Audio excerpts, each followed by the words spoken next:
You are watching Omnis Protocol, and I have a very special battle report for you this week. Honestly, this game is kind of crazy. If there's only one game that you watch all the way through, it should probably be the LVO finals. But if you're not watching LVO finals or semifinals, this is probably my next favorite game. This game is crazy. There is so many wild things that happen throughout this game. I don't want to spoil it for you, but a lot of things get wounded, just to say the least. So stick around if you want to see like some craziness kind of all the way through. But all right, well, let's dig into the matchup. So I'm playing the Mando Mother list. That's Mother, Bosk with Han and Chewie, and then Mother, Savage, and Fourth Sister. Now, my thought process is like maybe the Payday stuff could interact nicely with Talzin, and so that's why I was trying Han and Chewie over Baze and Chirrut, and then Fourth Sister, I was like, maybe in this particular list, her kit might be better than Fifth Brothers. Let me give it a try. And then on the other side, we have the Riff box and Grievous with Kalani and B1s, played by Donovan. And so this game gets pretty wild, so I'm just going to get right into it because there's a lot of game to cover. So, all right. I believe here I won priority. And we're playing shifting priorities. I pull Shatterpoint right away, realizing having not actually played this list, I wasn't really sure what my opening play would be with Shatterpoint. I tend to not like to reserve whenever possible, so I'm trying to go like what sets me up for a good opening play. And so I end up deciding that so when I was deploying, I had considered doing Savage on the on basically the right side of Talzin from Donovan's position instead of the left, like you're seeing on the screen. But I was a little worried if that objective was active, and so I usually put my secondaries in the middle. And yeah, the problem here is it the one that Mother Talzin could get to would be the one that Savage can get to, and they can't split up. So I was a little sad about that. So I think that was a little misdeployment on my part. But basically, I Shatterpoint Mother, figuring it's probably the best play for just initial pressure up the board. Because Savage gets to dash when a Dathomirian primary starts their activation, and she gets to dash him with her in 3. He gets 2 dashes at the start of the turn, and so that allows basically her and him to both get on the point. She just hunkers, walks to the ladder, he double dashes to the ladder. So I'm not going on multiple points, but I'm making the middle kind of obnoxious to take, and while that didn't feel great, it felt like probably the best play. It didn't feel like it was worth doing Han and Chewie.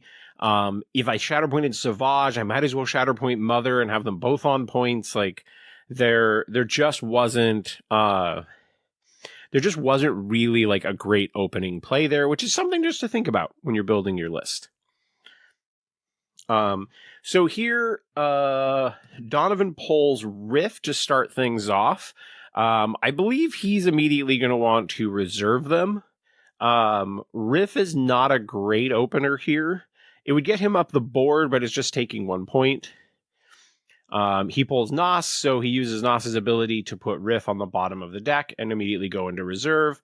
And then he pulls Aquas. So just has the whole Riff box right at the top of the deck. But Aquas is kind of what he wants here. He wants to get that immediate pressure.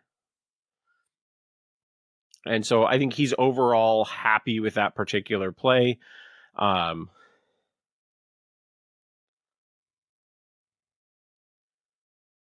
So here we're just resolving an advance for the Aqua Droid, who's going to then hit a ladder, hit an ingress point. I think his rough plan here is just to take some shots on my characters that are on points, get some damage out, start taking objectives, which seems solid here. But when you have two big fat boy bases, you do have to do some planning and just make sure everything's going to be in the right position. And the kind of net result here would be that he also gets to move Riff up a bit before he activates. To be honest, I would not have hated the initial just Riff activates, but I think he would. There is an advantage to having Riff go late in the deck, where during his turn, he's probably getting bonus dice because maybe there's already some wounds or something like that. So here, Donovan's spending a focus for their dash and focus, or spending a force for the dash and focus.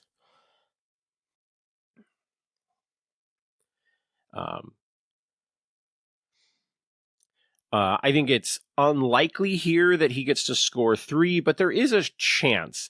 There is like a weird off chance that like maybe he shoves both of them. I believe this is a punch into Savage.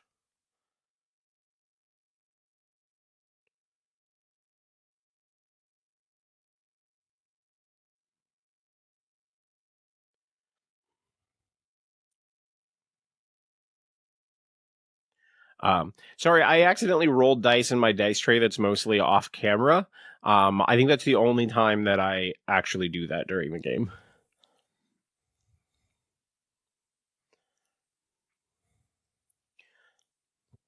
So not a big impact. It was 2 damage and doesn't get a shove me. Next attack is 2 blocks.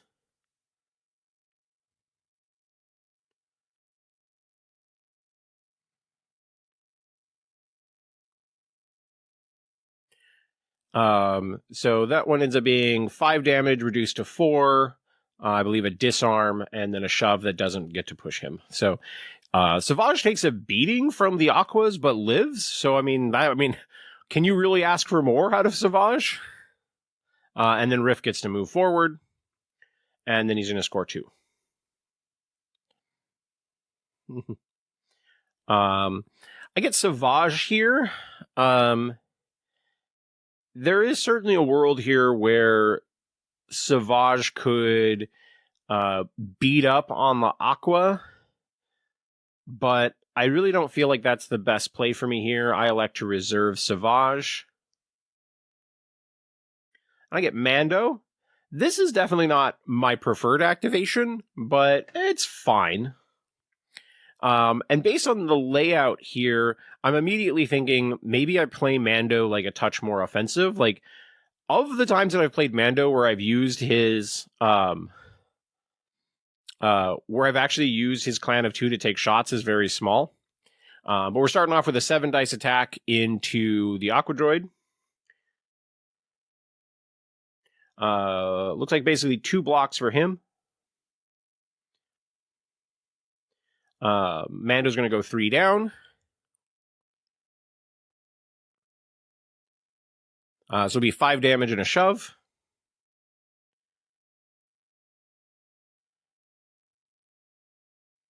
Just moving around the control token. Mando's doing the follow-up. Then I'm going to spend a force for Clan of 2. Dash hit that ladder. Before I'm resolving the dash, I just kind of wanted to get an idea of where I could be at and still be within range 5. And so then I'm going to roll 5 dice into Aquas. I was contemplating for a moment, is there any reason to like shoot the B1s or something? Aqua block 1. And then I end up going 4 down with the 5 dice attack. And do 6 damage strain to bring the cold wet droids in cold. So I'm only taking 1 objective, but getting that early wound on the Aquas feels very good. I don't know what the odds are of Mando getting 8 damage through over the course of those 2 attacks, but definitely felt good. So I scored 3. And then Donovan immediately pulls Shatterpoint. And so this is definitely... I was really wanting him to be like trapped into some like just meh activation here. Like get trapped into activating Kalani or something.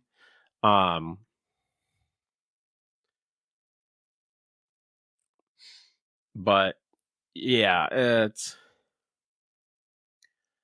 so here is kind of evaluating, like, normally the Shatterpoint wants to be on the Aquas, but there's a huge risk of second activation doing the Aquas, and now I have my whole deck to kill the Aquas again and potentially have them leave the board early second shuffle is not really something that he wants to risk. So he go ahead. He is, I believe, Shatterpointing Grievous here.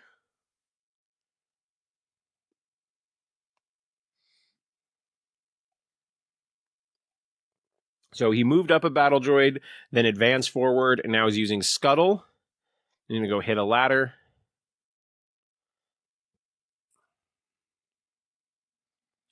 And then punching Mando, getting 1 dice from the Aquas for Riptide.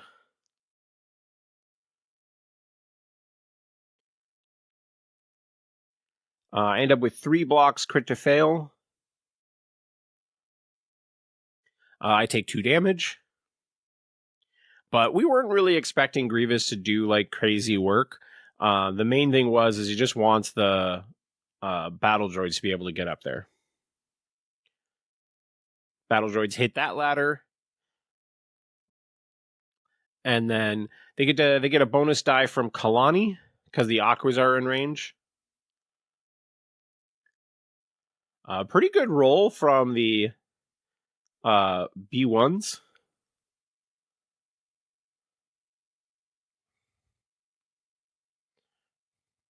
I rolled a lot of fails though, but looks like it just ended up taking 1 damage. All right, so he's still able to score 3. I'm going to warn you, this first struggle is a lot of this. Like, we're having a hard time getting to that 4th point. So I pull Bosk.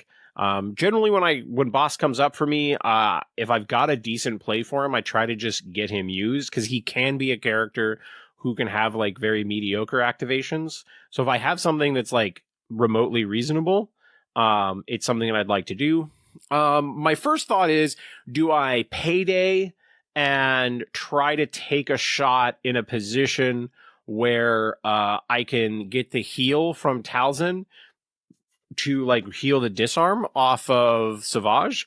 But because of where the ingress points are, I think that's just not going to be possible. So I give up on that idea pretty quickly.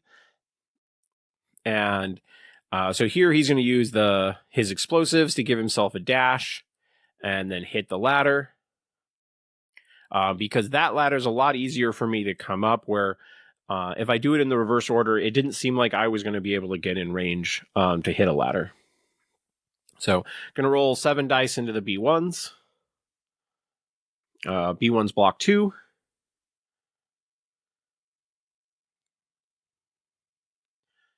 Yeah, so he hits full tree on those poor B1s. Sin would be most dissatisfied. But he can't quite kill them, but he's going to leave them very low. So I do 8 damage, pin, shove, and then so that is reduced to 7. So they have 2 health left. I shove myself just into the box, and now I still have a move action, so I can get on there, take that point back. I mean, this is a pretty normal boss activation. If you can kind of get that realm of... I mean, he's not usually going to go full tree, but it's not crazy for him to just put out some damage, shove someone off a point, get into position. All right. Now Kalani comes up. This is, again, kind of a perfect activation. Because Kalani can get the pin off of the B1s and then hopefully get onto the point and also get to move the B1s up onto the point.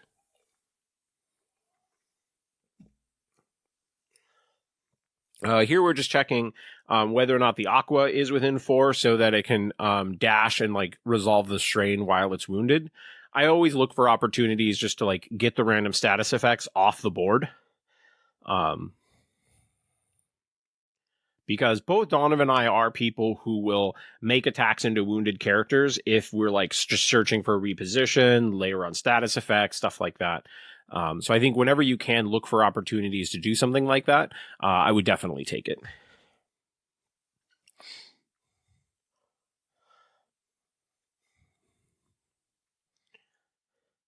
The problem that he's kind of hitting right now is that he would like to kill Savage, but the wound triggers cause problems.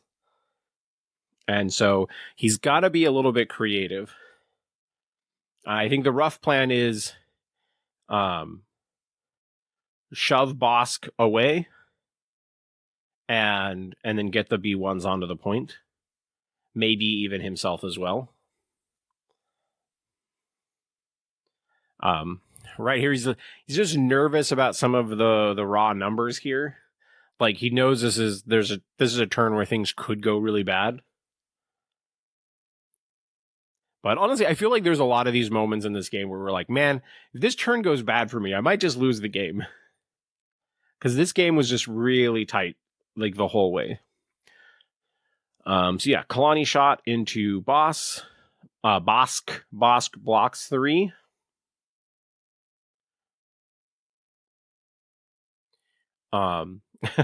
Kalani still ends up going 4 down. Kalani just has some like really good ranged expertise. I think he really wanted, I think there's a reposition at the end of the Kalani tree, so I think he was hoping for that.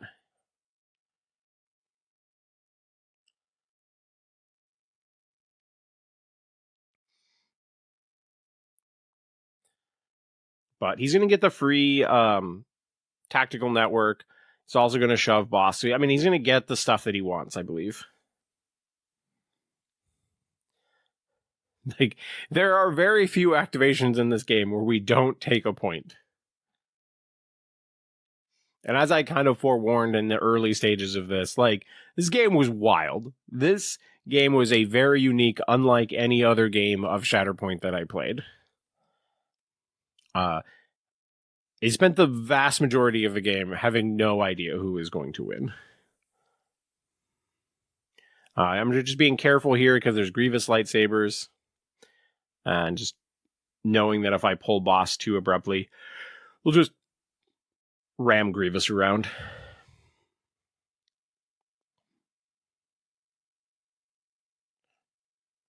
It looks like he does still hit his reposition. And so here we're just measuring underneath that piece. Most of that is open ground, so you can walk underneath it. So he hits the ingress point on the other side. And then I believe we're going to have a tactical network on the B1s. Go right back to the spot where they were before.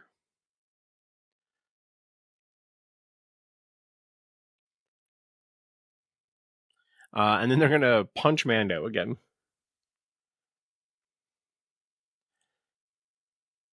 I have 4 blocks, crit to fail, so no damage goes through on Mando.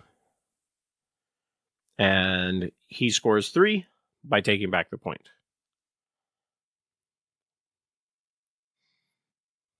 So here, each turn, I'm like, if I have a good activation for Savage, I'd like to do it. I don't really like the idea of him leaving a point just to go get a different point. But what I'm considering here is pulling Fourth Sister would be worse. I'd really like to save her for when she could actually be pulling someone off the point. So that's why I'm considering doing Savage. I pull Han and Chewie. That's pretty solid overall for me.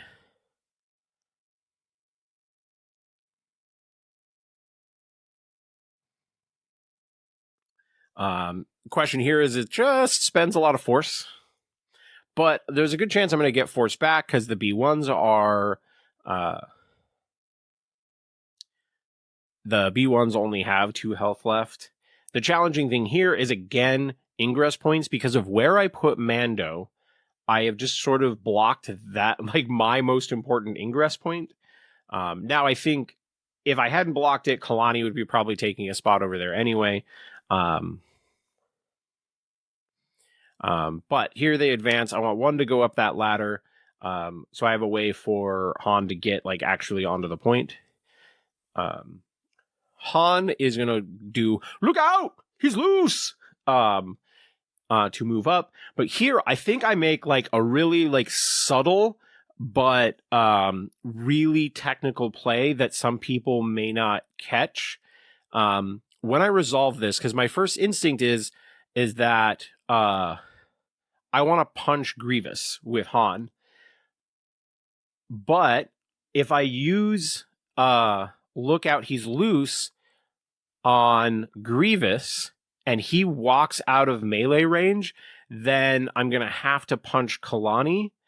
And that could be really awkward with the positioning because I think Grievous could probably block so Kalani can't get off the point and be outside of melee. So I elect to just use it on Kalani to just still might as well get an extra expose out there, but not risk the horrible play if Grievous moves out of my melee range and screws up my whole plan.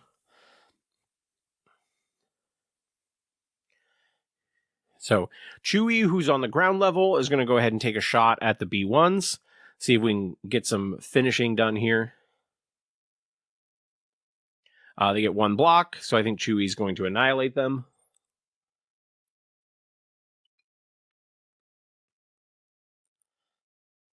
Yeah, so Chewie full trees that poor B1.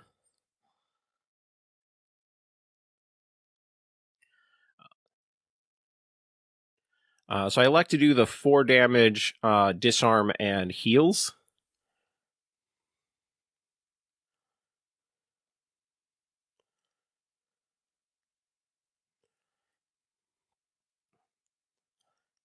And then I get to heal 1 off of Mando, 1 off of Bosk. Then I got a wound, so I recover a force, and I get to do another heal, which I will also heal 1 off of Bosk.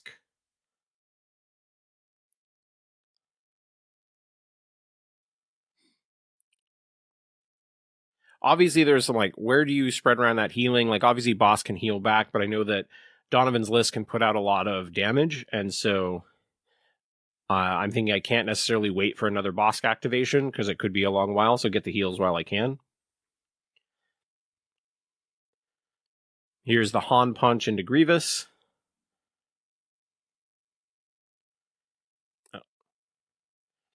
I end up with crit, hit, damage, so I'm still only going to go 2 down. So not a great attack from Han.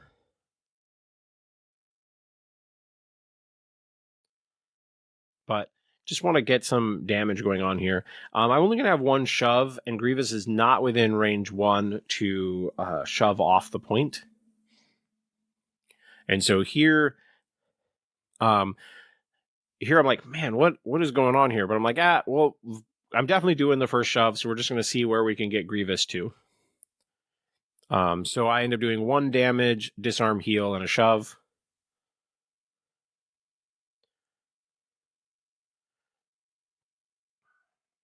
And so here I'm just trying to make sure that the angle that I'm going to shove him at is a valid angle.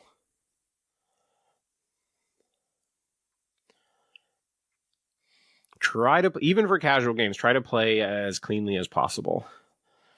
Here it looks like it might be out, but then I look down and I see where the objective is marked on the mat. And I'm like, oh, it would be a little closer to Grievous, so he's definitely going to be in.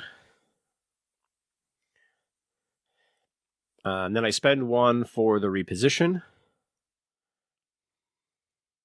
Kind of move Han over there.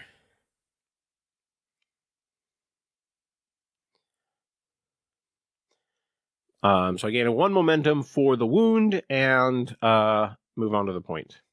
And then it's Grievous again. Yeah, the side effect, this is not something that really like quite occurred to me until being in the game, but because of the nature of how NOS and Riff's like reserve mechanics work, this really ended up being advantageous that almost all of my characters on that side of the board move towards the middle. And so I don't have a good ability to go after that side objective that he's just getting to hold for free for so long, which is a side effect of the initial deployment error with Savage. Yeah, it's just a weirdness where like it's just kind of hard for me to go after that side point, and that's where I'm like not feeling great at the moment just because of how much work he's getting out of a dead Aqua.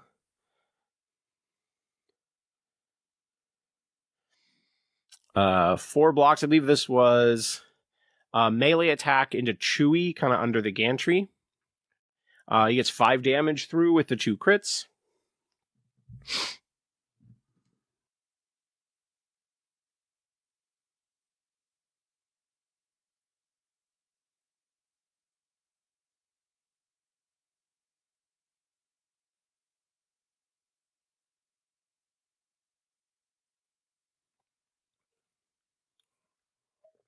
So not too bad for a disarmed attack there. But that allows Grievous to go ahead and take my back point. All right, so Grievous takes the back point again, scores 3. So here, here's the awkward spot for me at the moment. Is I'm going to be really annoyed if I pull Fourth Sister and kind of waste her activation. But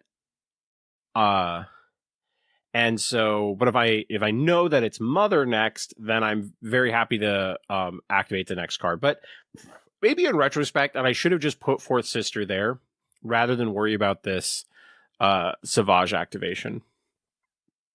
And just leave him on that point and just be happier with more people on more points. So maybe my worry overall about not giving Fourth Sister like a real activation doesn't super matter, because honestly, yeah, she'd get to like walk, jump, probably push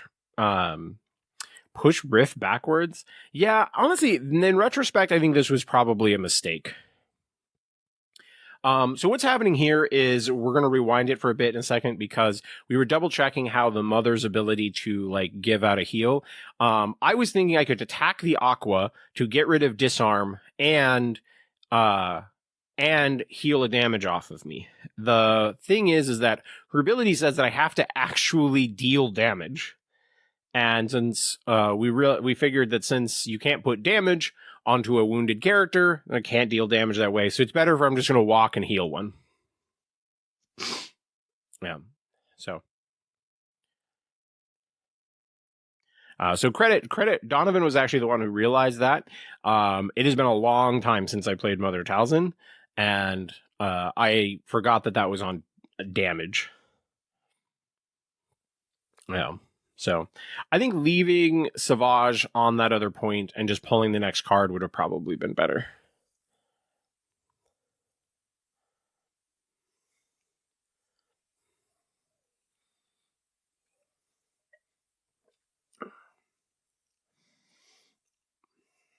All right. Again, I score 3.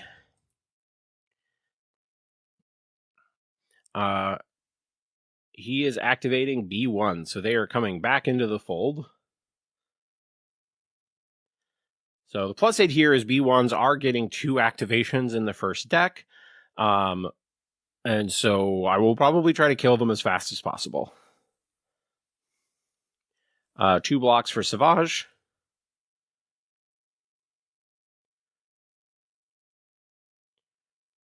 So 2 damage and a reposition on Savage.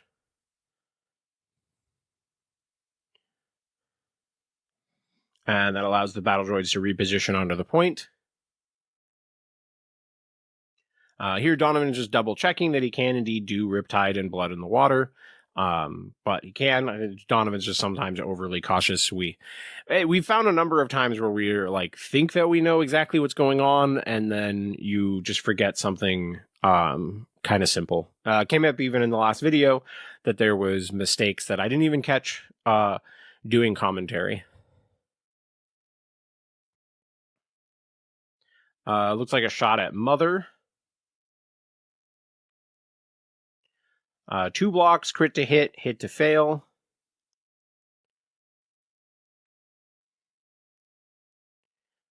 So it ends up being 2 damage and a reposition. and going to come up the ladder.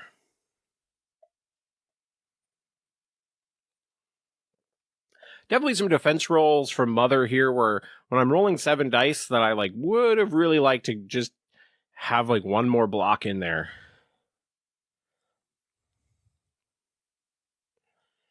So here, Blood in the Water. It's really close. I tell Donovan just go ahead and take it. We're kind of was already feeling like this was going to be a long game, and I didn't want to spend a bunch of time messing around with the measurement. And, you know, especially for a video, it's cool to get to see cool stuff. So go ahead and let him take the attack.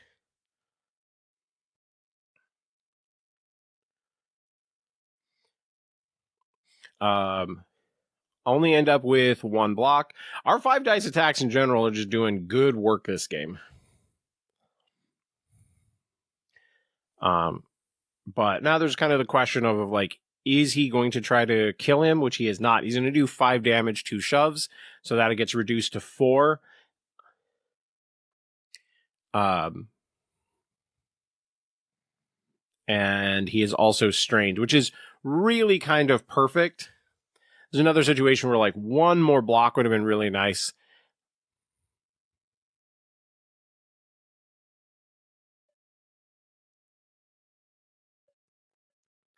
Now I get Mother here. Now I was like really wishing that was a 4th sister activation. But if I reserved her, I was kind of concerned that I didn't have the force to do all the things that I wanted with 4th sister. But in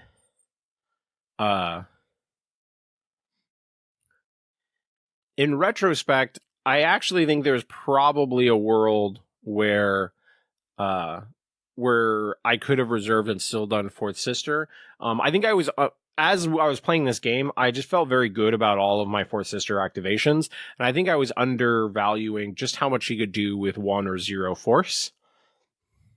But here I am going to go ahead and stick with Mother. The original thought process was I didn't want to reserve and then have a 1 force 4th sister activation. But when I kind of figure out my whole plan here, I actually decide to manipulating hand to move the battle droids off that point. Because I'm going to need her to leave the point. And so I didn't want them to stay there.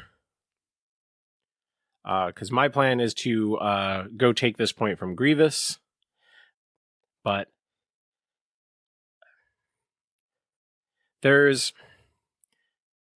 definitely consideration here that this is not a perfect activation because I'm moving my revenge trigger away from the middle, more towards the side, which is going to have more issues for her to like get good revenge triggers.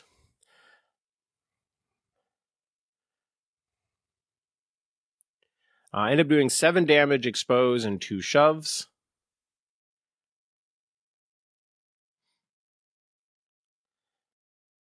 And she gets 1 heal.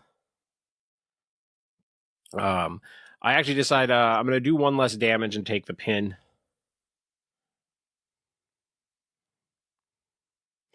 I considered potentially paydaying Bosk or something for movement, but I just didn't feel like there was a good way to do all of the things with where I was at force-wise. Here, we end up with kind of the inverse, like after Grievous gets shoved off, double-checking like where the token should be in relation to the marking under, and so just get it cleaned up. And she's just shoving herself a little bit closer to Grievous to make sure she's on that point.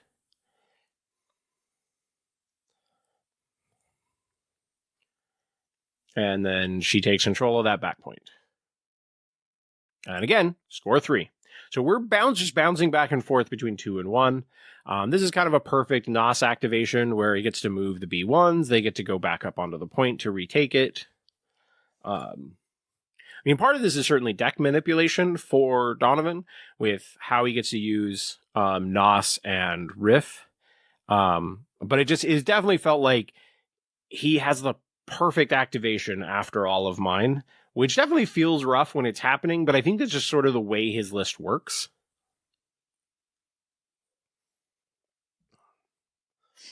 I mean, unless I had just created the fight on the other side of the board and then he was forced into activating the stuff on the left-hand side. But yeah, I think just his list works in a way where it's going to get to the activation it wants more often than not.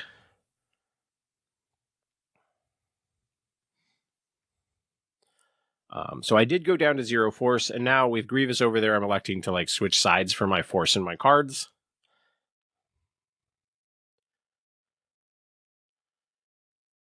Nos is just kind of trying to figure out what he wants to do. There's concerns about activating and like he would like to shoot Savage and get the wound, but what that would mean for Mando and Talzin could just cause them problems. And so I think it's a lot of thinking, but the net result is probably just get him up kind of into the action and be closer to things.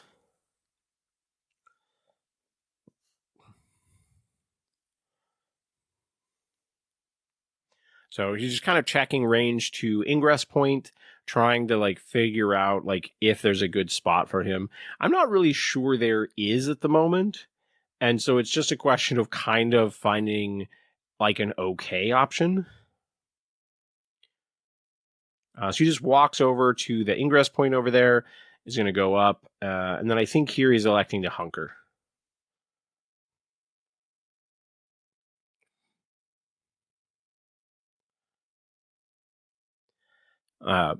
There is an interesting thing with this list because obviously we're starting into the potential for a violent game, and Nos is certainly a character who's relatively easy to wound, and you really don't want Riptide to start costing force if you can help it. So there's some question about how close you want him to the fight.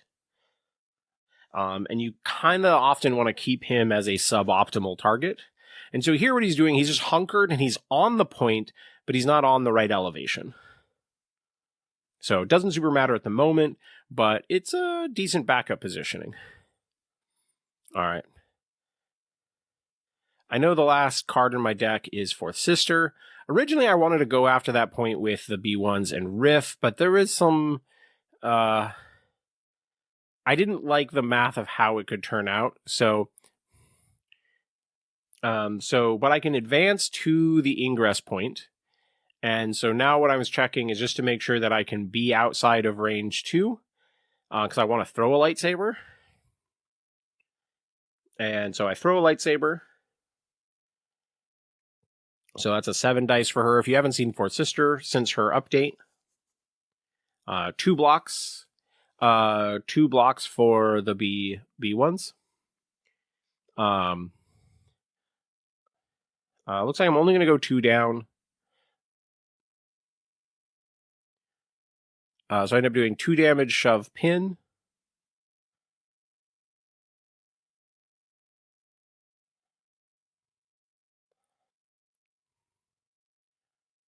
Shove her. I believe I also hit the dash on my expertise. No, I did not. All right. Again, score 3. All right, we are now on the last activation of the first shuffle. What is Riff going to do?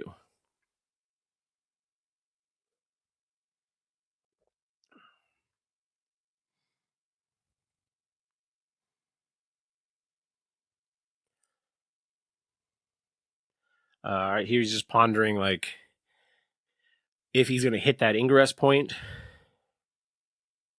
We're going to move the B1 to kind of give him a little better visual. So that template is down just to kind of like mark the positioning of the B1s. You can do this if you're super careful. I wouldn't necessarily recommend it for everyone. But we were comfortable with it in this particular game. But we're like, it seems unlikely that Riff is going to get there.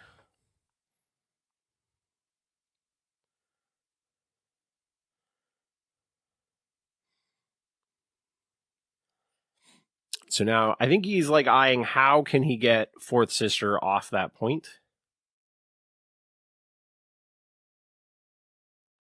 And she has a potential dash on expertise, so there is some awkwardness there. I mean, you can definitely like walk, jump up there. because he still has a force. So I'm not sure.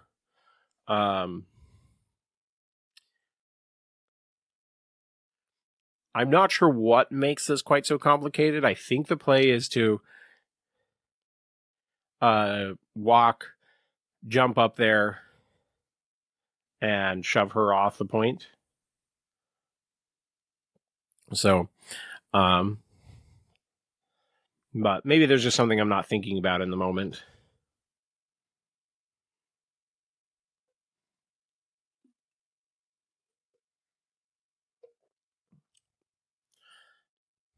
Sometimes we're overthinking these plays where there really isn't another option, because we've been into so many games where you think there's no other thing, and then you think about it long enough that you like find a really good play and you're like, oh my God, I'm so glad I saw that. But sometimes you're just thinking and thinking and thinking, and it's just like taking up time.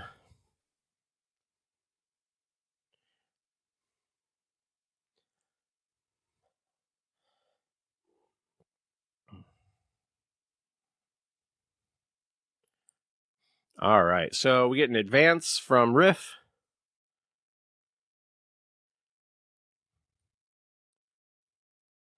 He throws shark knives at fourth.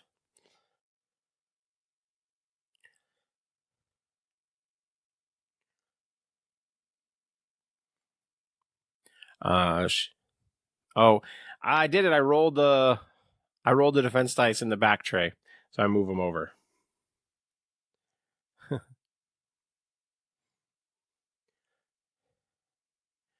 So 2 down, which I believe is going to be enough to shove her. And I did not get the dash. So it's 2 damage, shove, strain. Shoves up, and then I think he hits the jump.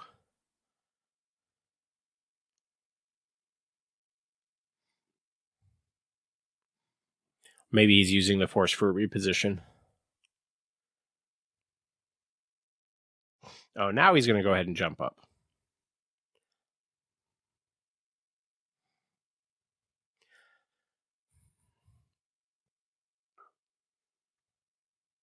All right, and then he scores 3. All right, we are on to the second shuffle. And all that's happened so far is I've gained like 2 momentum. All right. Shatterpoint. Well, I'm playing Han and Chewie, so it seems like it's a Han and Chewie turn. I would like to kill Grievous, but killing Grievous doesn't affect an objective at the moment.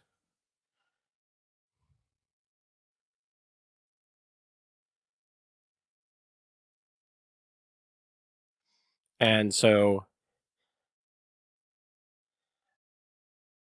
I'm thinking like, okay, got 1 damage on B1s. Can I get another kill on them before they activate? And so I am going to go ahead and do Han and Chewie.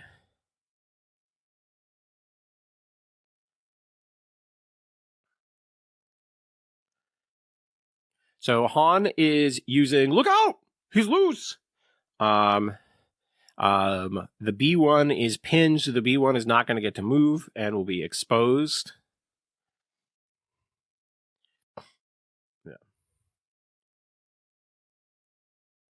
We're forgetting for a moment that he's pinned, so we were thinking about, can the B1 move? So give us just a second. There we go. We remember that he's pinned and he can't actually move, so he is now disarmed.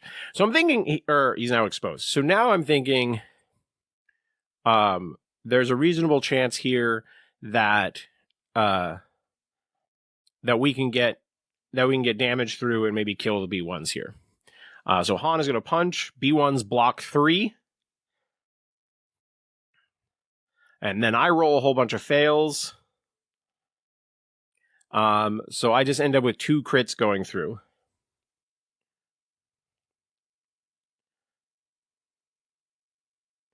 So I just end up with 3 damage shove reduced to 2. So now it's seeming like the odds of me killing them is like super unlikely. So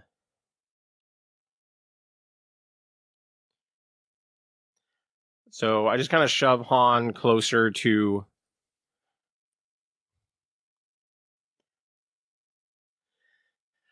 There's a world here where maybe I should have considered focus actioning, and just utilizing force for the movement. But I kind of thought exposed, 1 damage, 2 7 dice attacks from Han and Chewie, which are murder machines, but I am just not getting there.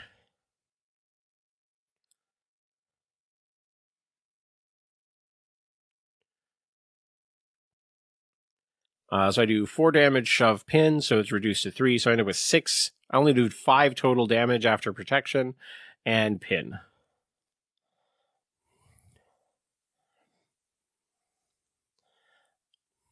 So,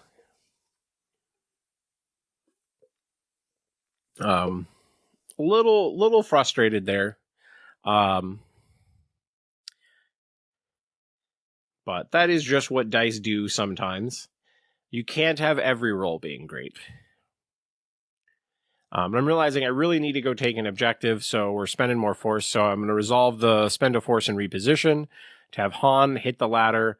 I'm realizing I need to do this, even though they both have a movement action. The thing is I didn't think that both of them were going to be able to stand on the ladder because of where Fourth Sister is.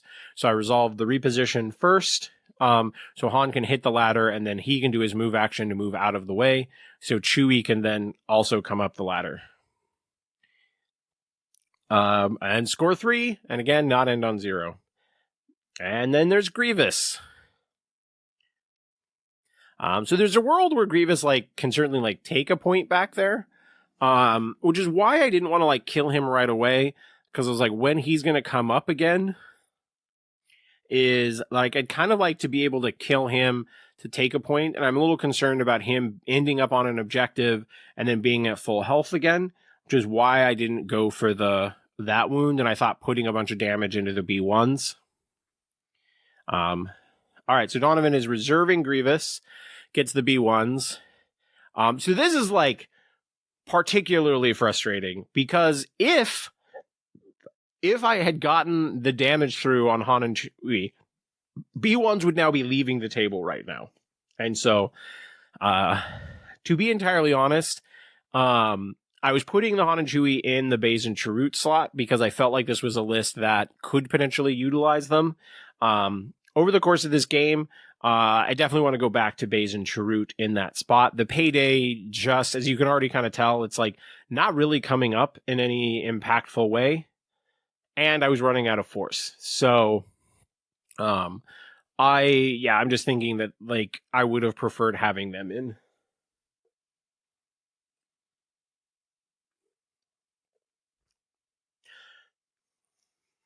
But man, it would have been so great right now to already have the B1s leaving the table.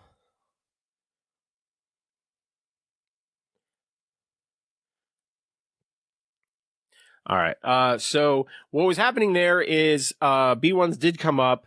They were pinned. So he elects to keep the one who's over there on that side objective and move the other one. But he forgot that Savage was still alive. And so now his only attack target is Savage because he is engaged.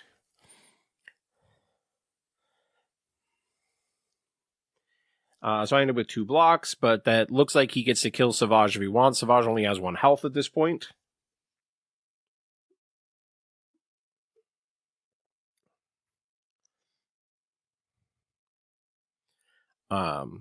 So this is just resolving the B1 reposition. I did roll enough expertise for the jump. And so I'm just going to get to remove strain.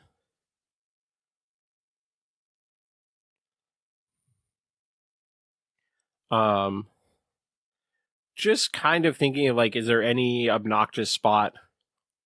I think what I'm going to do here is I'm going to move Savage to try to make it just hard for Chewie to get shoved off the point. And so I just kind of... and get rid of strain. This is something I'm trying to get better at, is utilizing my characters who are wounded to kind of block shove angles, which is, I think, an area that I definitely could be better at. And so it's just something I'm trying to work on. I do get revenge triggers here. I elect with Mother because she can just dash any direction. And so she's just going to come up the ladder to actually be like standing on that point. Mando's going to heal 2 off of Bosk.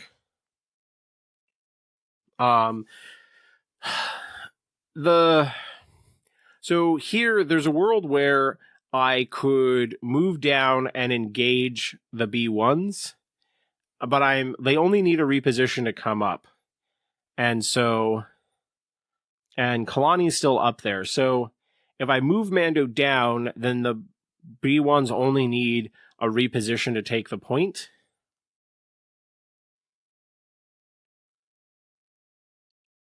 What I'm kind of trying to think about here is there a world where I can position so Mando opens up the spot for one of my characters to stand, but is not big enough for a B1.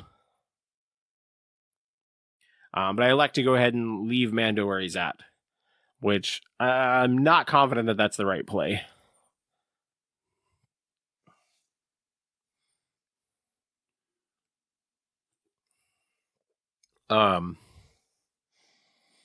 Yeah, in retrospect, I think the right call may have actually been to move down. Because it would mean that Riff can only attack Mando or Savage. And so it would really deny a good blood in the water moment. And I didn't think about that as well. I think moving Mando down and engaging that B1 would have been the right call. Because there is always an opportunity for there's certainly a world where like the B1 just doesn't hit the reposition against Mando, even with Riptide dice. Because I could also go to the side and potentially be maybe outside of range of some of the Aquas and still engaging on the far side. So I think that's a mistake on my part. I was thinking about it in the moment and I discussed it and decided against it.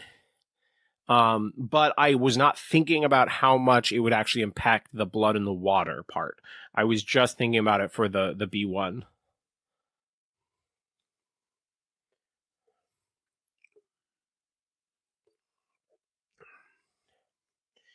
So ends up being 4 damage, I think, strain and expose on Han and Chewie. Yeah. See, this is where if I had gone down and engaged, yeah, definitely I think a mistake on my part in retrospect. But this is why watching video of yourself can be really impactful. Like, I didn't think about how that, because Riff can only attack a character that was attacked by that unit. Yeah, that would have been like a really good play. And I think Donovan probably realized the potential and didn't say anything. So I think he's smart enough that he knows it would have messed up the blood in the water and let me verbally talk myself out of it. Props to him. Because that would have like kept that would have kept Han and Chewie from getting nearly as early of a wound, which could have been a huge deal. Mother doesn't get to do her revenge trigger again. So there's certainly a world where taking the early revenge trigger may have been a mistake. But it's fine. Mando gets to heal some more. I'd also frustrating part for me in this game is like I had a lot of movement potential with Mando, and it just never felt like I was getting to send him a good direction. But now I'm thinking, now the turn's basically over, and I'm a little concerned that I may need Mando to go the other direction now, and so this is definitely a risky play, but I'm thinking now that like if I pull Mando like next card, I need him to kind of go that direction and start impacting that side of the board. And so leaving the point, I was definitely nervous about it. So if you're watching me do that play and you're like, but Omnis, Are you sure? I was not sure. I was like 51-49. Stay there. The problem is like every time I just stay there, I was feeling later on like it was a mistake. And so I was electing in this case to just go ahead and... Okay. So I get Han and Chewie again.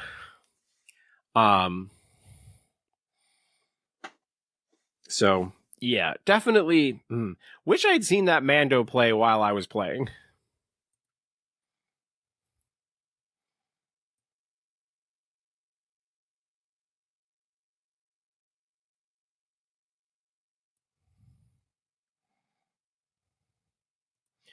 All right. I had forgotten to put the wound token on them, so we were just fixing that.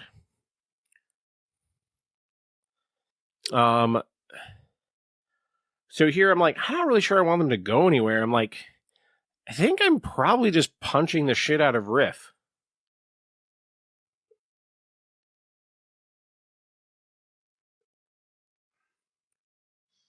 All right. Removing stuff off of Han and Chewie.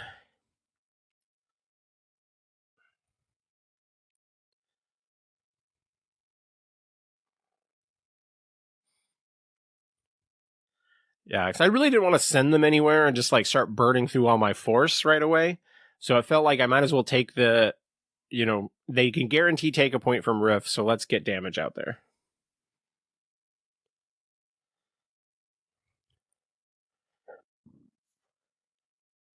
I rolled 2 expertise. Initially, I thought the 2 expertise was giving me 3, but it's giving me 2. So I'm going to end up going 3 down.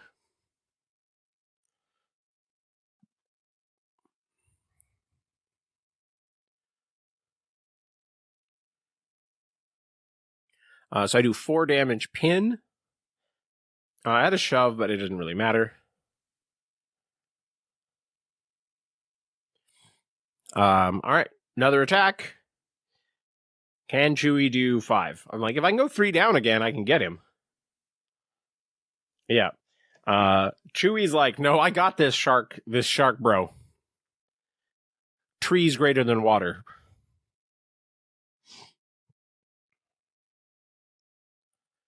So I was kind of mathing here. I'm like, can I go the heal route? I was thinking like, can I get the heals on, I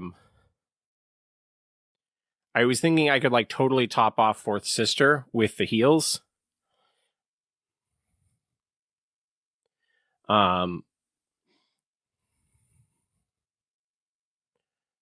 So he shoves himself into the box. Then I refresher force, going to heal the strain off Fourth Sister.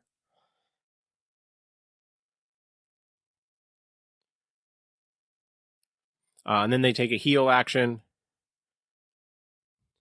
to heal the disarm off Savage and 1 more damage off Fourth Sister. There's certainly a play here because I had the move action is now wounded. I could have moved 1 and then used the reposition to go hit that back point. I think I got kind of caught up with the heals, so there's certainly a world where I could have gone for that. And I think that probably would have been the first chance to score 4. Yeah, I realized it maybe like moments after I resolved that stuff. I was like, oh, wait a second. I forgot about that back point because it just hasn't really been an option for most of the game.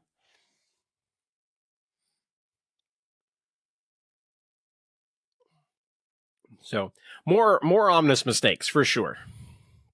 All right, so now it is going to be a Kalani turn, but I will say this is probably the first moment where I'm starting to feel like I might be in control of Struggle 3.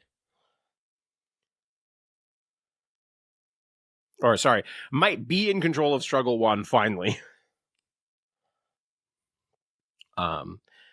You might catch it if you're really savvy at video editing or noticing. I did a lot more editing on this particular video because we actually played for 3 hours. It was a pretty casual game. There was a lot of talking, but this was just going on a long time. So there's some spots where things are sped up more than normal. There's spots where I've cut things.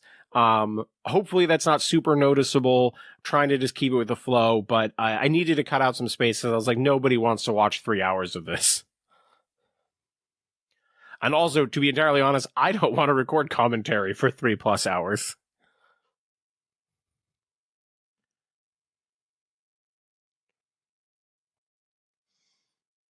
All right. I did kind of talk through the colony activation. Looks like shoved Bosk off the point. And then moved the B1s onto the point.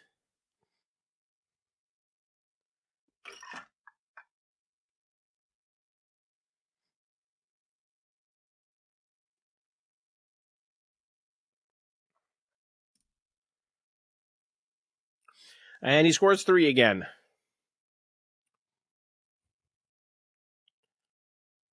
And here I pull Mando.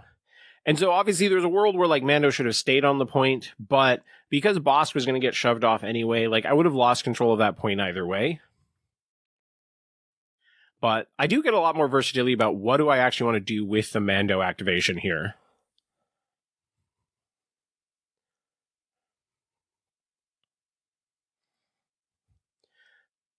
So now I'm thinking like, is this the time to go ahead and get a B1 kill?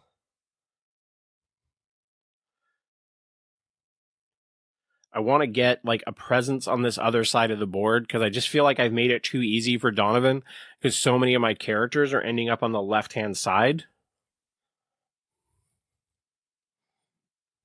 All right, so Mando's going to walk over here and take a shot at some B1s.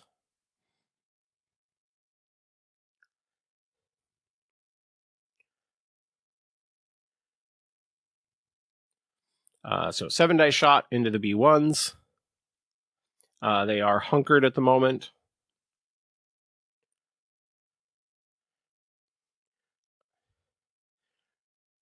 Two blocks, but I still go 5 down.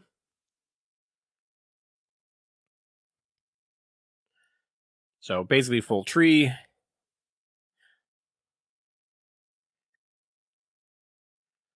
Five damage, strain, expose.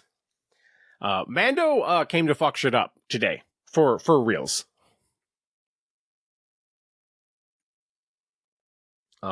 This is, I think, Mando's second kill. Are we at kill count 2 for his disintegration rifle?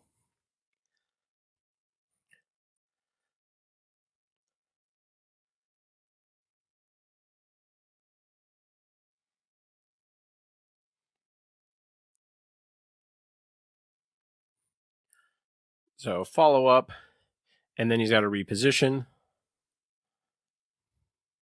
And there's just nobody else really to shoot on that side of the board. So I don't worry about Clan of 2. So I get another wound. And I score 3.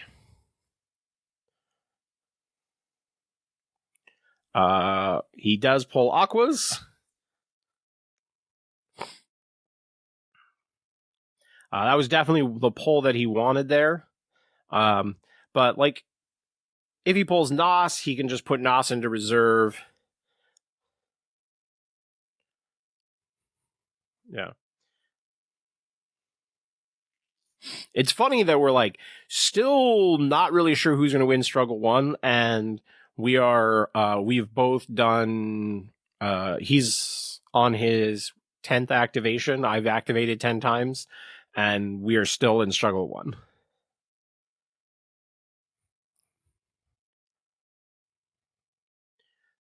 All right. Aqua's punching Han with Riptide dice. I have 3 blocks. Yeah. This is making me feel slightly better about the Han and Chewie whiff turn, because this is like not turning out to be like an amazing Aqua activation.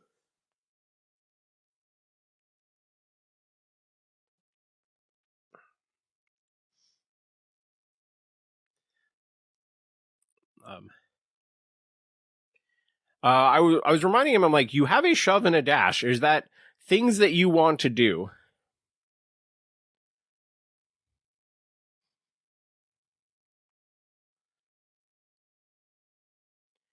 And then he's like, wait a second. No, I did not want to shove you off because I want to keep Riff.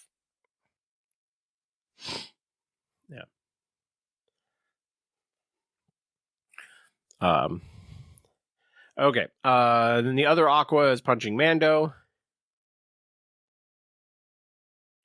Always goes great for people.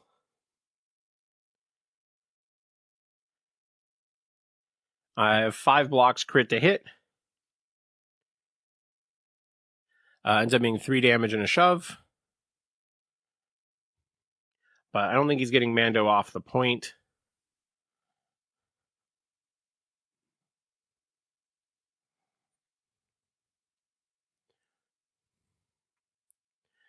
So he's able to shove me between those two things, but then we check and Mando is still definitely on the point.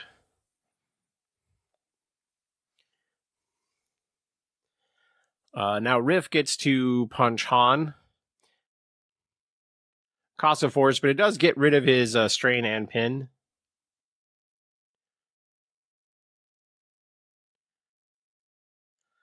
Ends up with 6 results.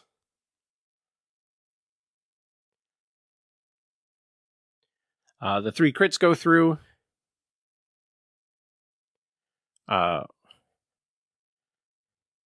So 4 damage, strain, shove. So he is not getting the kill on them either.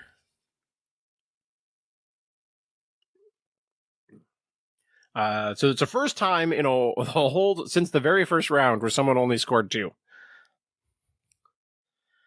And Savage comes up. So Savage hasn't got to do anything terribly exciting.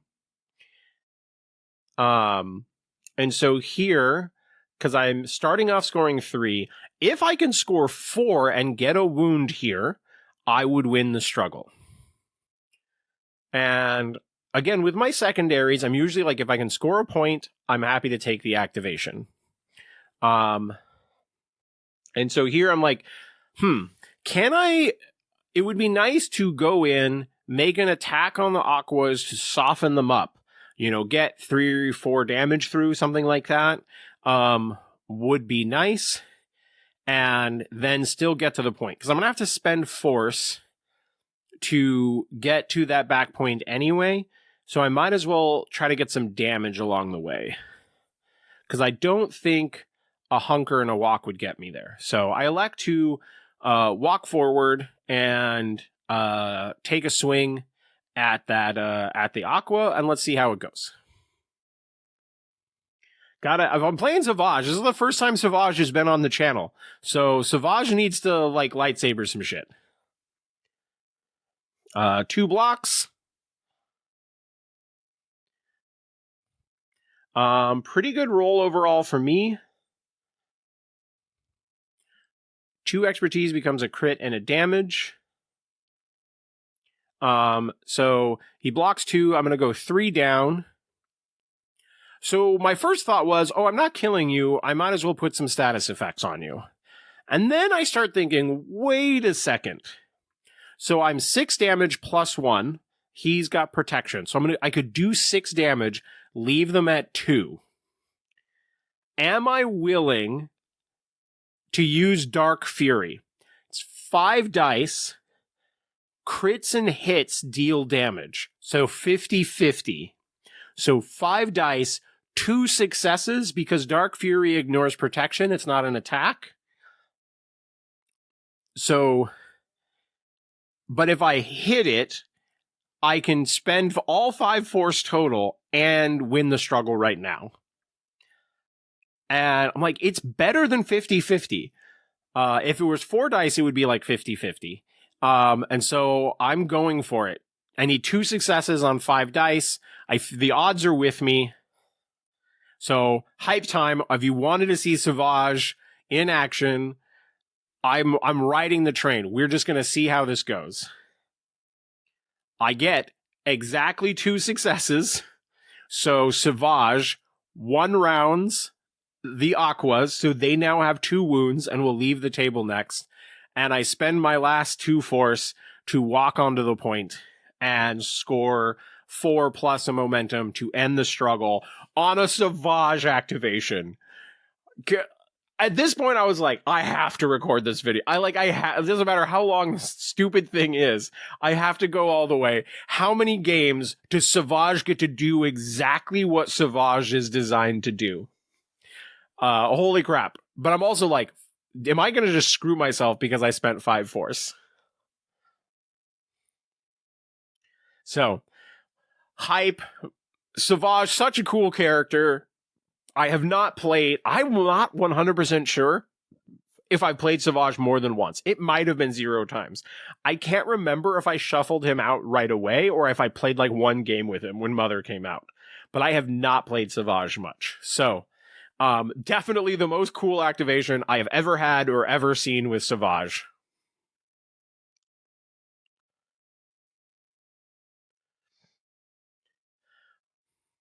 All right. He pulls Nos, puts Nos into reserve. I believe that was Grievous to the bottom, and so Riff comes up next.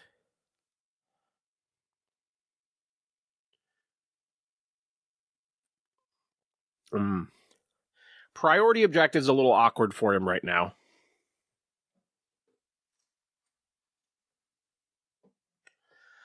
Here, this is just constant Sauvage puns. I'm like, I'm going to nickname Sauvage Oppress, S-O, for So, and I'm just going to give him a new last name of Cool, and he's just going to be Sauvage Oppress Cool. So cool. That's going to be on his driver's license. Not that he drives.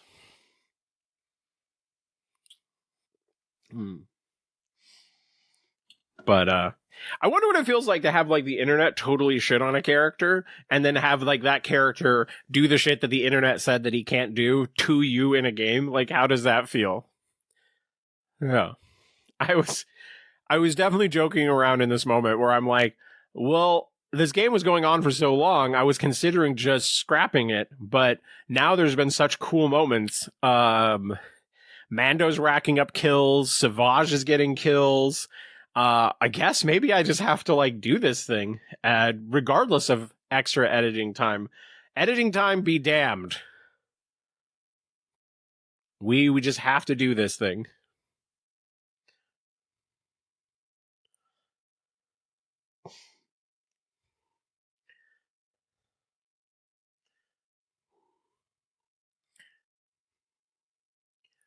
So, Riff activation. He is activating Riff. He can't reserve him.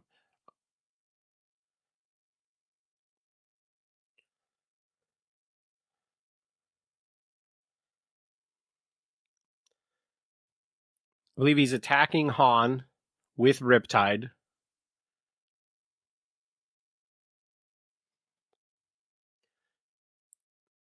Five damage, 2 strains, and a jump to Chewie.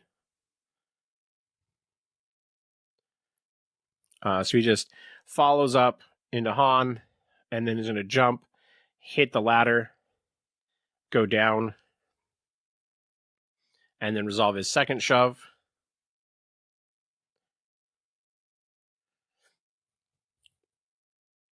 So there he recovers a force.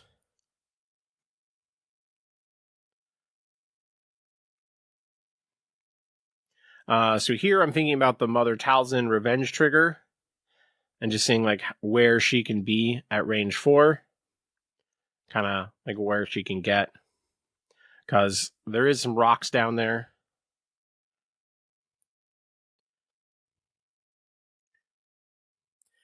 She comes down, going to roll 5 dice into Riff. Riff is going to block 2.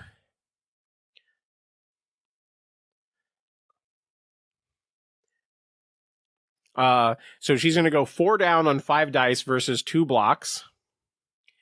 6 damage, expose, pin. My first thought was I was not going to shove her closer, but I'm like, wait a second, I'm going to shove you off. I actually don't think I resolved this perfectly. I think there's a world here where he starts jumping in with the rest of the Rift stuff, but I still have a Mando revenge trigger. What he's declaring right now is he's going to spend the 2 for the jump to remove the pin.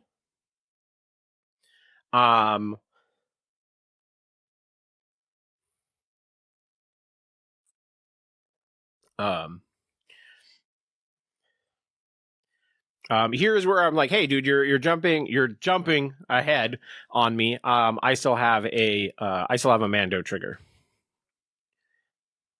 So I was contemplating here that I could go maybe engage Riff and stop him from walking onto the point. This is where I think if I had resolved the second shove and shoved it at an angle as far away from the objective as possible, and then walked with Mando to go engage him, that I could have stopped him from getting to the point. It didn't click to me that that was a possibility until maybe a few seconds too late.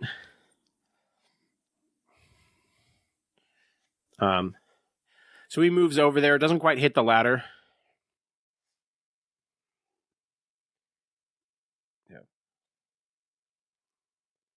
Yeah. All right. Riff, I believe they score 2.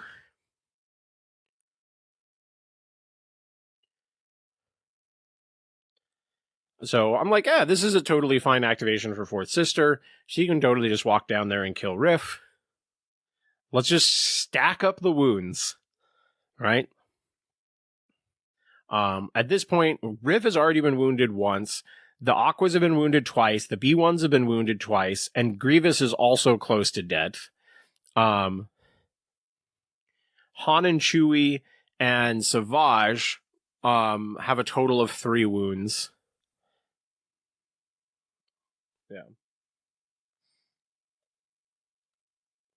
Here, Donovan was starting to wonder if his force was correct, and kind of wanted to go back through like every play and where it spent force. And I was like, we have been playing for so long.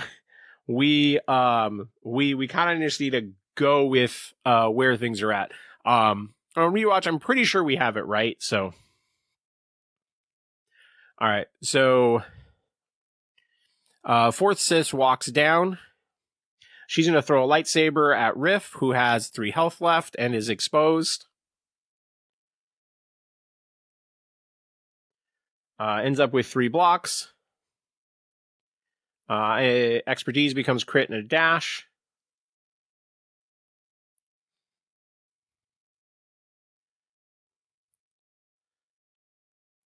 She's going to go 4 down.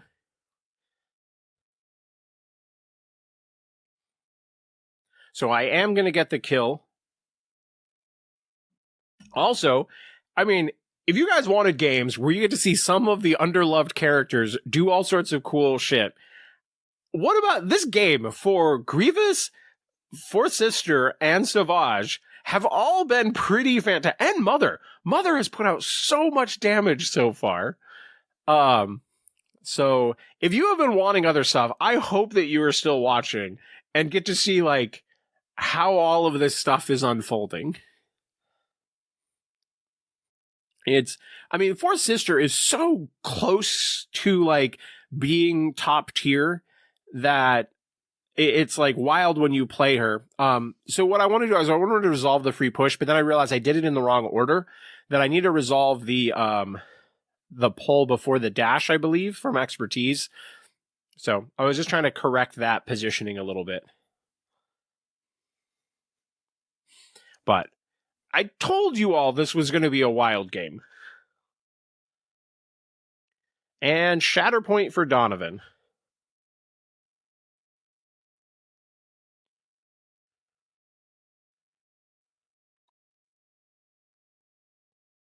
Yeah, overall, very happy with that Fourth Sister. Like, she has had multiple great activations with 0 force. And that is not something that Fifth Brother could have done.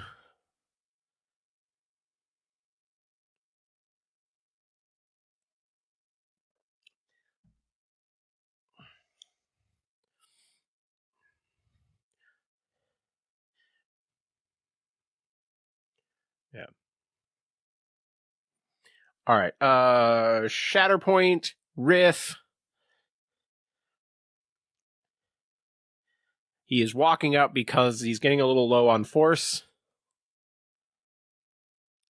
And this also puts Riff away from wounded targets for the most part, which is good for me. I only end up with 1 block. So he still ends up going 3 down. This is definitely a moment where I'm like, oh man, if you could have just blocked just a little bit better.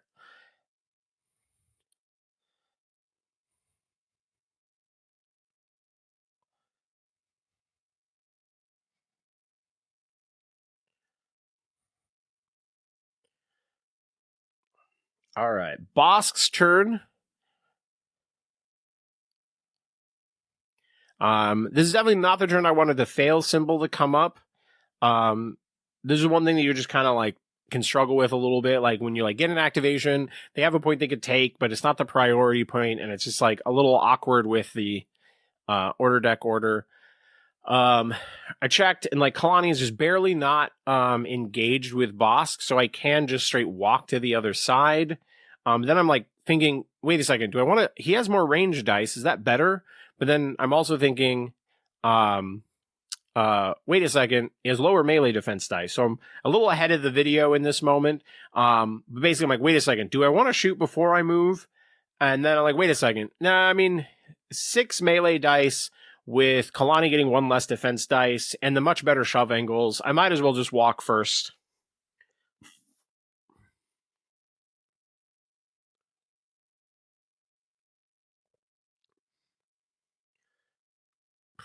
Kalani gets 3 blocks. I'm only going to go 2 down. But it will be 3 damage shove. So just softening characters up.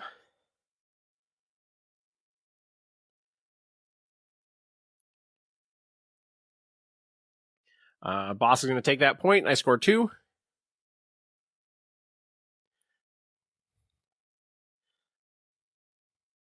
Yeah, the fail priority rolls are really keeping Donovan in this game. As I felt like I was starting to feel like maybe struggle 2 could be a thing that I could take because I'm so like dominant on that back point. But outside of the first roll, which was suboptimal for him, the priority rolls since have been like really good. Back-to-back fails is just like directly giving him 2 points. All right, so he's going to go ahead and do Nos.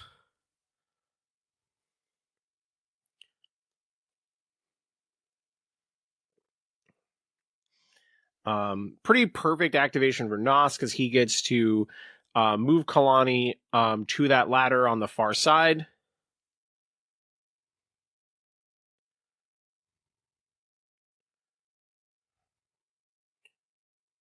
All right, so and then Nos is moving down.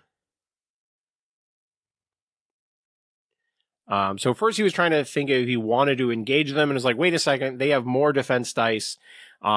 This I think is a really subtle but clever play on his part to walk Kalani up the ladder with the movement and then go for the punch on Han and Chewie, or the shot on Han and Chewie with a Riptide die to go for the reposition so that he can take that point from me.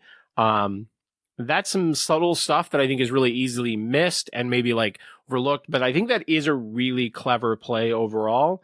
And it just shows how much Donovan plays the Riff box and has gotten quite good at not just Riff, but like how to play Nos. So that's the kind of stuff you want to look for if you want to be getting the most out of the Riff box. These are the sort of plays that can turn a 3-point secondary into a big swing model. So this may seem obvious in retrospect, but I think a lot of people would not have just immediately jumped to that sort of play. Okay, priority roll for me. So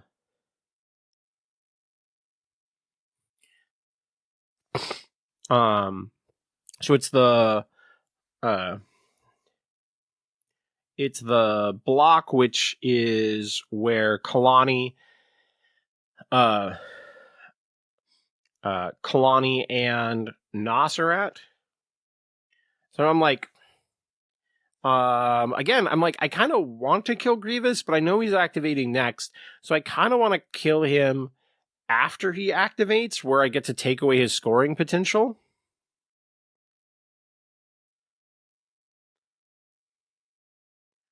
I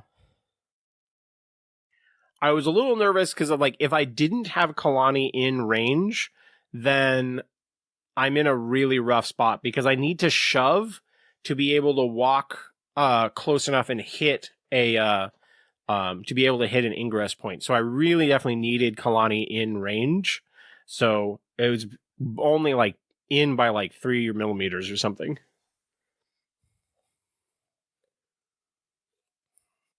All right, 7 dice shot into Kalani. Kalani gets 3 blocks, removing some fails.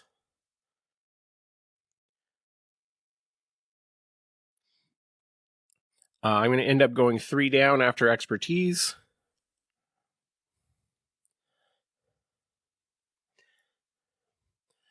Where I'm thinking, what I'm wondering is if I need to get the second shove. And so I want to see like, but since you resolve them in order, I might as well just resolve the first step and see where the shove gets me and then decide the next steps, which is not something that you see people doing a whole ton, but that is the correct way to do it, where I get to see what happens with the first shove before I choose the next step.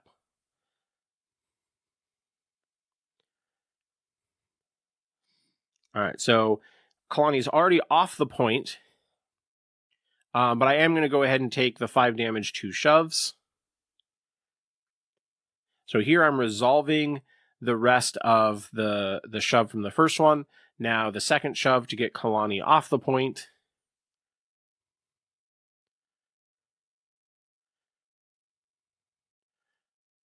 Another shove for Mother. And then she's going to do her move action, walk onto the point. And I only score, and then I score 3. Grievous!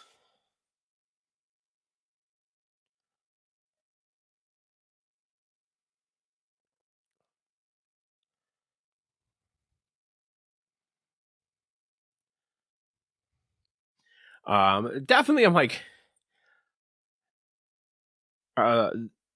even though I know like Grievous is the only option, I'm like, why does it have to be Grievous right now?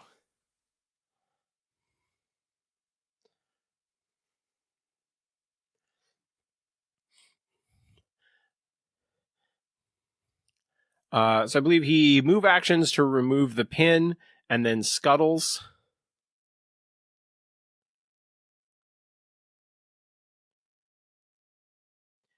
And then he's going to take a shot at Bosk with Riptide dice.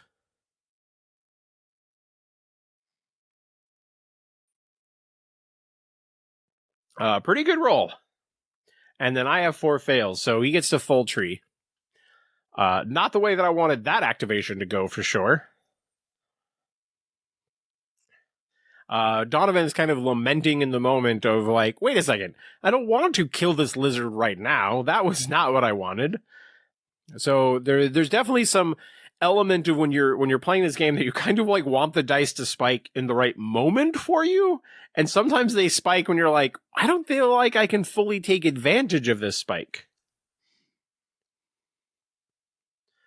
So we were just checking to see if one shove would get him off the point. It looks like it doesn't quite. I didn't plan that.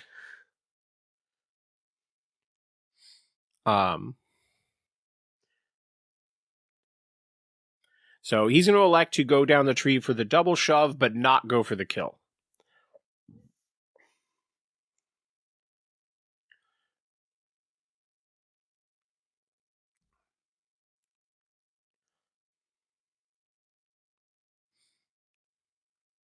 So I end up with 6 damage, pin, shoved off the point. And Grievous up on the point.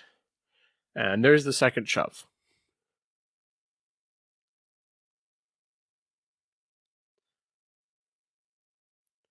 Now he's doing Appetite for the Destruction.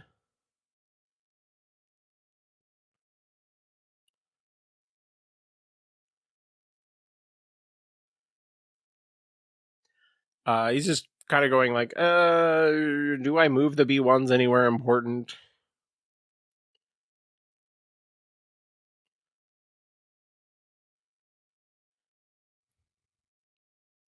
He's gonna move them down, shoot at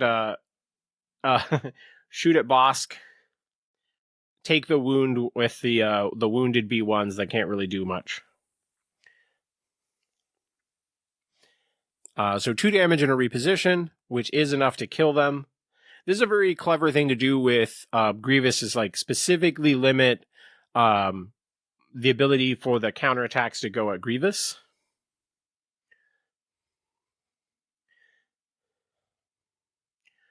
One of the plus sides here is that because Mother can dash any direction, unlike Leia, she can dash away from the target to get outside of melee range so she can take her shots. And so here what I'm thinking is, let me back her up so she's in range of that back objective, and then I'm going to take shots at B1s and see what happens. They end up with 1 block. Mother's going to go 4 down on this wounded B1s.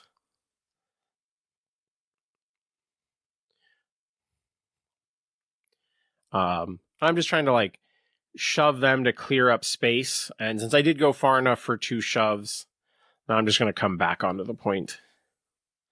But I thought in case, on the off chance of a whiff, it would be nice to be starting off on that other objective for the next struggle. So, not sure the status effects are really going to matter there, but it felt like that cost me very little. Here is a frustrating thing. Before I was doing the Mother activation, I was thinking that I was going to move Mando towards the midline a bit with the revenge trigger, and I totally forgot about it. Just because there was a lot to think about in the Mother, and then Mando came up, and I felt like that was not a reasonable spot to be like, hey, I wanted to move Mando with my revenge trigger.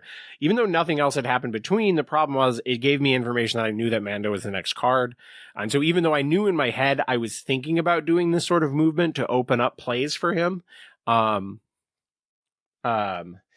it didn't feel right to be like, hey, Donovan, I would like to resolve my Mando trigger now. So he's going to shoot at Riff. So I end up going 4 down.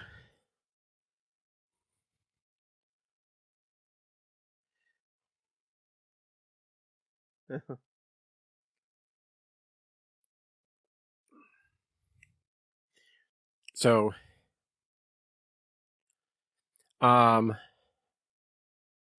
what I'm debating is 6 damage strain or 5 damage reposition.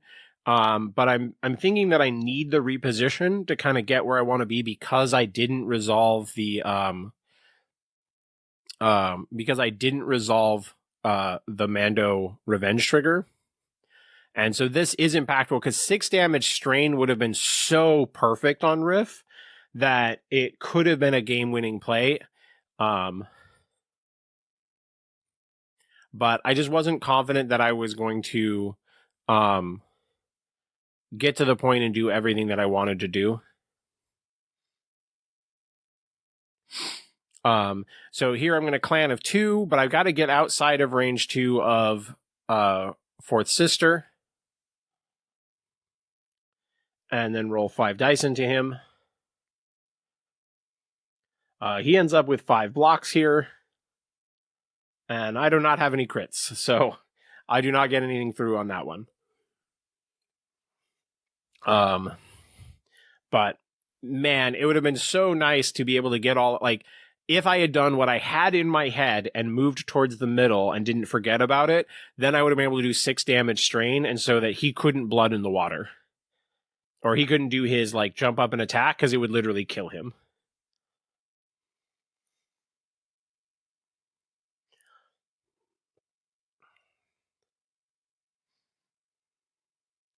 But, so Donovan pulls Riff.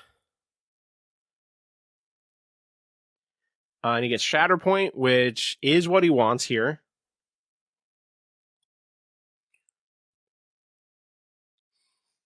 Yeah. So he's like, well, I need to take this point from Mando. And I like what he's thinking here, where he's going, okay, we Shatterpoint the B1s.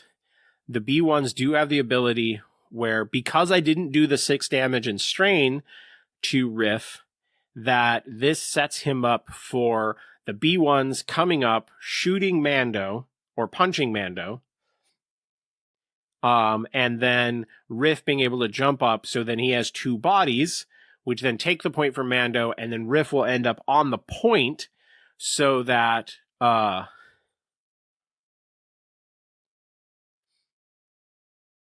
okay, so here the first one doesn't move to remove pin.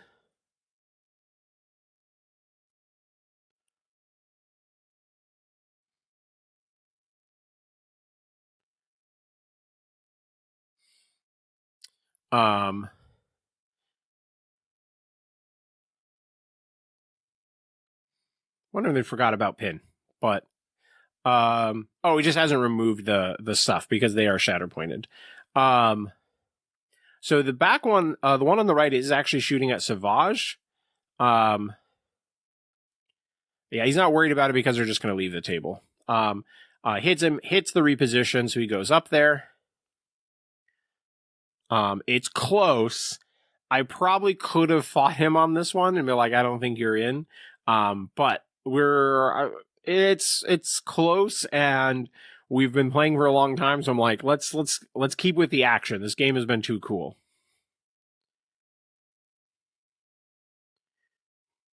The other one's going to Riptide dice, shooting at Mother. I end up with 4 blocks.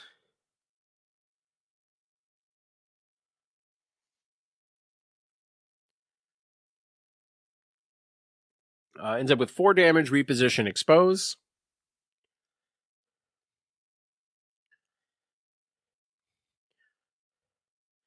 And then Riff is going to spend 2 force to be able to jump up there.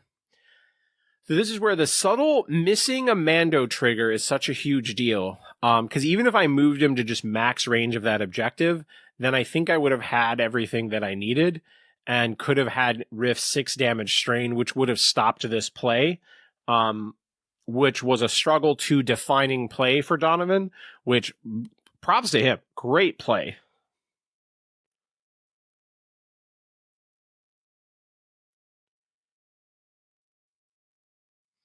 Although I realize this is a mistake here. He would not have gotten to make this attack on Mando. It didn't really, I don't think it mattered.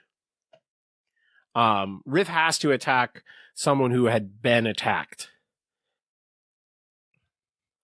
And the shot was actually on Savage.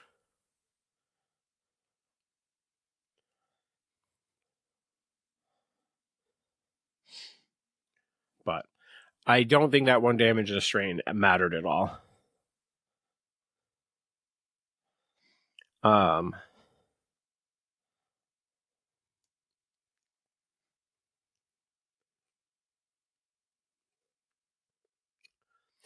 Grievous has 3 health left. We're going to start off by taking a shot at him.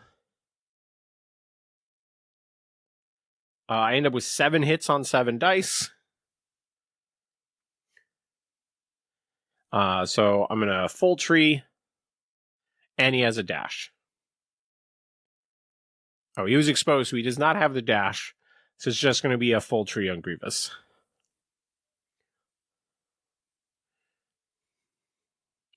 So I do a bunch of damage, it doesn't matter. Pin, reposition.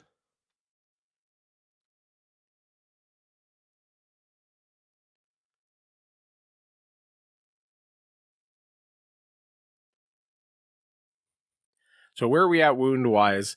1 on Savage, 2 on Han and Chewie, 1 on Bosk, 2 on Riff, 2 on Aquas. B1s are already off the table, and 1 on Grievous. So he repositions onto the point and then uses his last action to heal expose off of Mother. I score 3. He rolls the fail. Again, this is where, oh man.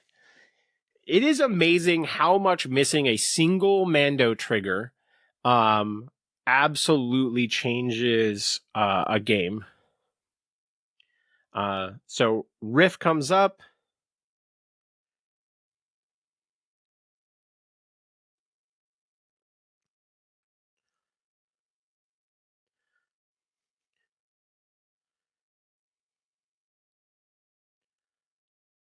Nas repositions Kalani onto the point, and then I believe focus and punch Mother.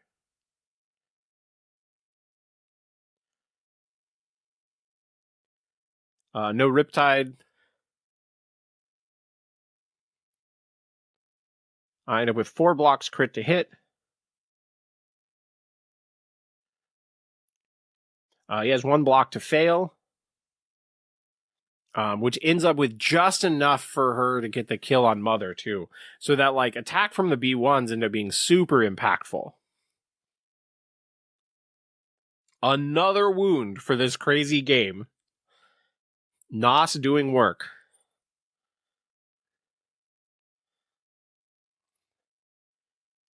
Mando gets a heal to 2 off, so that damage really was irrelevant. He's just kind of shuffling just a little bit.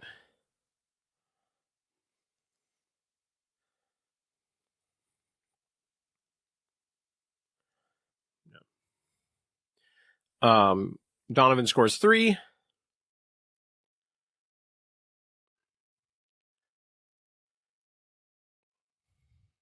Mother ends up being my next card.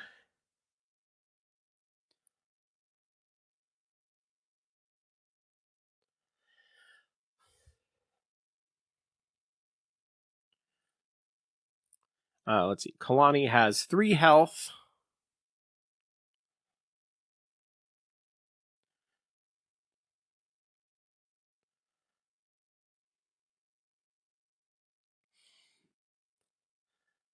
So here what I'm thinking is probably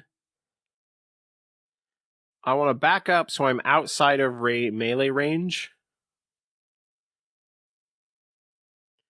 Grievous is wounded at the moment.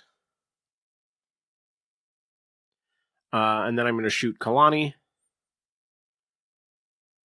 4 blocks.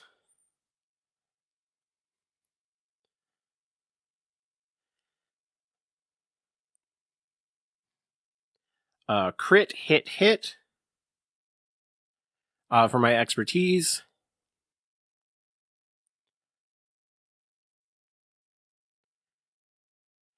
So I do 3 damage, 2 shoves.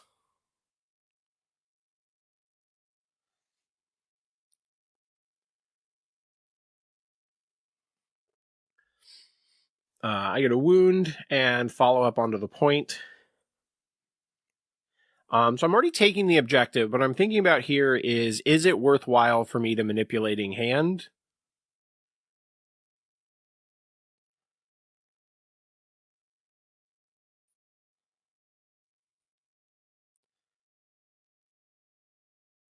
But what I'm looking at here is there's a lot of cards left in the deck. Nos is already activated. Shatterpoint is already gone.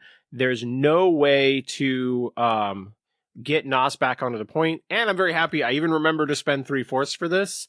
But I just felt like it was worthwhile to have Nos off that point to make other activations more complicated because it's going to be so long before Nos can get back on. Fail, which is Rift's point. Pull Grievous. And this is where, like, kind of matters because, like, if I hadn't manipulated a hand off, Grievous could stay there and probably just kill Mother again.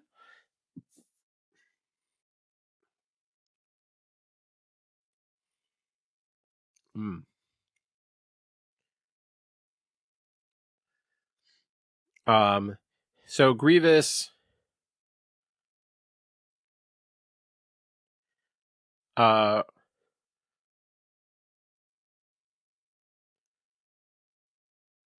so here's what he's like. He's like, oh, do I remove the pin with the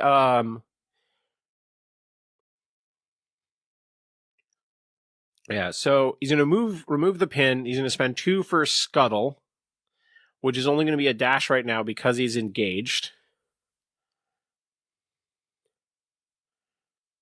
I was trying to assist him a little bit there because our Grievous cape lightsabers mixed with Mother's cape and energy, Sith energy.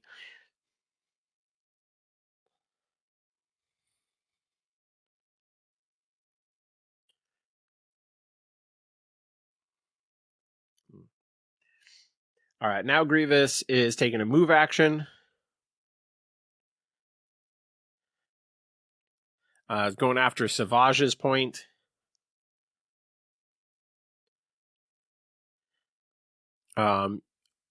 Shooting Savage with Riptide for 1 bonus die.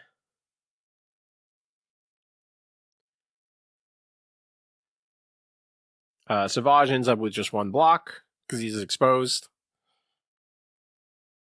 And he gets the tree, which is really good for him because it also means that Grievous is going to get out of range of a Mother counterattack.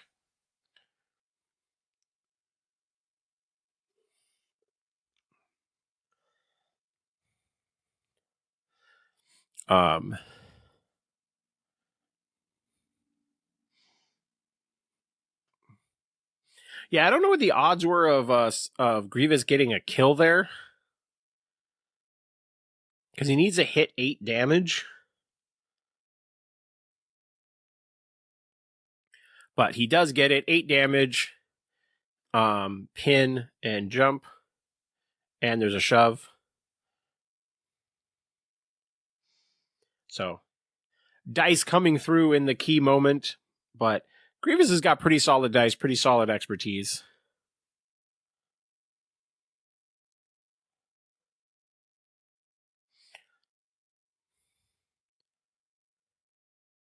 There's also a world where I could have considered, like, with the Mother activation, dashing Savage would have been less likely that he's in line of sight, but I didn't think about that at all in the moment. She's just dashing forward a little bit, be in a slightly different position. Mando is now in position so I can heal some damage on Fourth Sister, but he's not going anywhere.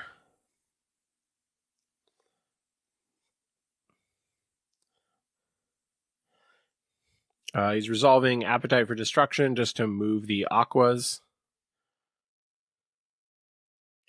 And take a shot at Savage as well. Does not get the Kalani dice on this one. 2 blocks and a jump. So this really didn't do anything besides I got to, like, remove pin.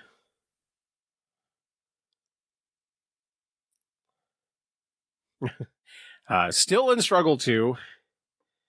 Han and Chewie, time for them to leave the table.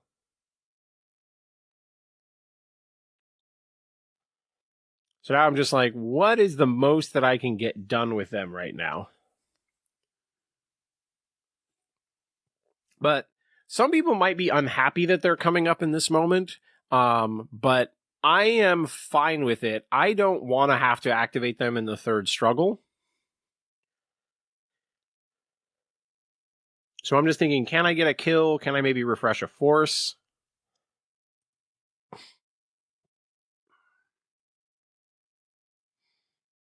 I'd like to get a wound and refresh a force would be the big thing.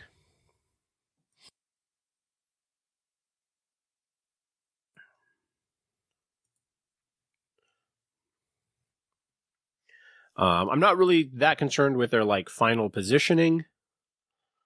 There's also a world where I just, like, try to kill Riff. He's already got 2 wounds on him, so I think just killing Riff, getting a force is the priority. So Han's going to move down and be in a position. And then Chewie's walking forward. My thought process here is Han's going to shoot. If this happens to go well where I don't need that, because I am disarmed. And so if this happens to go super well, then Chewie can shoot someone else.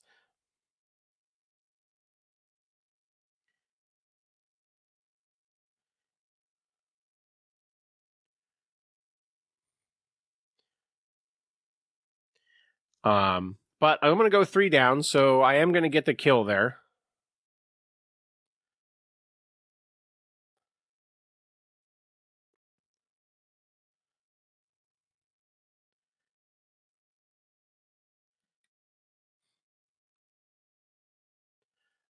I was thinking if I can do the disarm and heals.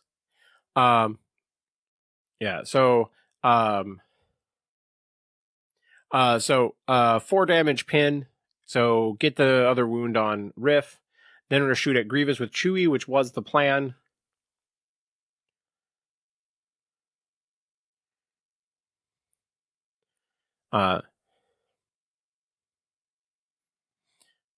So I'm going to go 2 down on Grievous. So just do 3 damage, and Grievous gets to dash. I got a wound. I'm going to flip a point. And I get a refresh of force. I'm a little annoyed at myself at the moment because I could have gotten a heal on Fourth Sister if I had resolved the shove forward, but it was a little too far back for that. All right, Han and Chewie leave the table. So that's 2 units off the table now.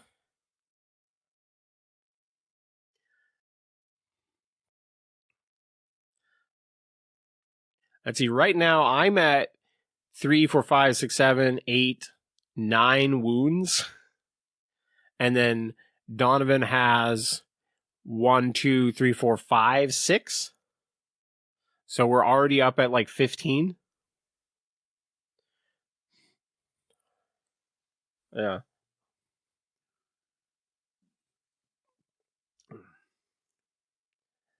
All right.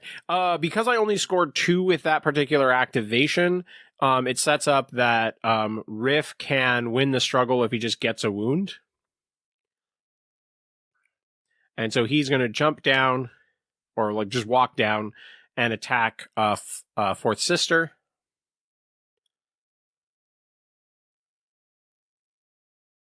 I end up with 2 blocks and a dash. 5 damage, which will kill her. So the 1 heal from Han and Chewie wouldn't have mattered there. So he gets a wound. Mando just repositions a little bit, heals a couple of conditions off of her to make her life easier.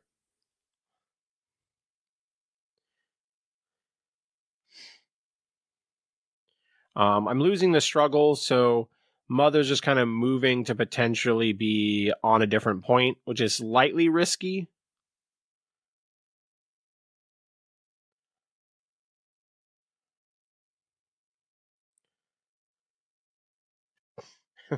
Here we're acknowledging that one Aqua who's right near the middle of the board has been there since the very first activation. Or I think I shoved him backwards, I think.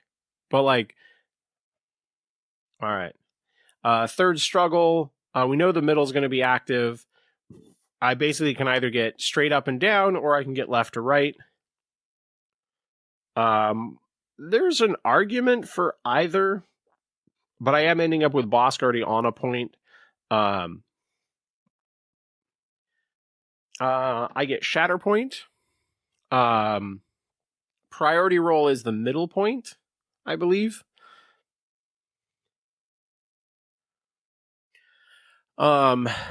Here there's some interesting decisions about who to actually Shatterpoint.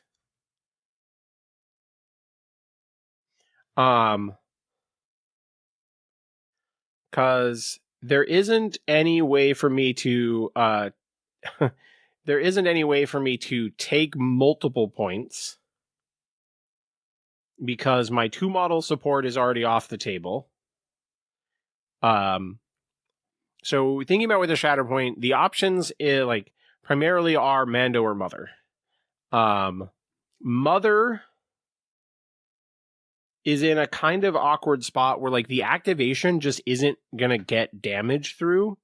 Like she's engaged by Nos, and so it's like there's just like kind of a really awkward position for like, how do I get her over to the ladder and like make an attack? Like, I think I can make it happen, but it's not super impactful. I'm considering if Mando goes after the middle, but I like that. I'm like, you know what? I'm going to forego the priority point here, and I want damage. And I'm just going to try to make this as difficult for Donovan to make a comeback as possible. So Mando's going to walk onto that side point and shoot at Grievous.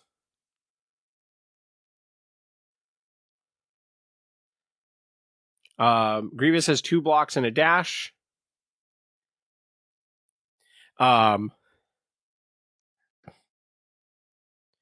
Currently, Grievous has 8 health left and a dash.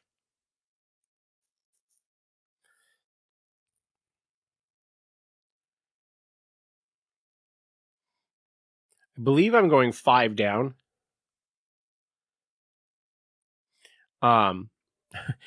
So this is going to be the 3rd wound for Mando.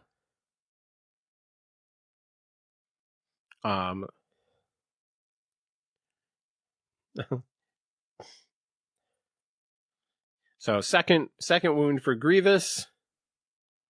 And I don't even need to use Clan of 2. Like, this is twice now that Suv has died, and he doesn't even have a good Clan of 2 target, just because Mando's doing so much work. It felt like, even though this is only like 3 wounds, which is a lot for Mando, somehow playing this game, I felt like it was more. Mando's going to reposition to a slightly more central point. Just resolving a Grievous dash from the defensive expertise.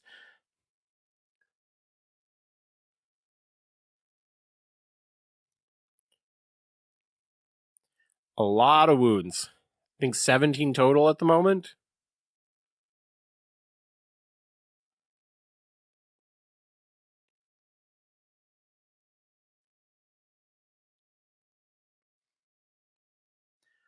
All right. Aqua's come up, which is what he wants.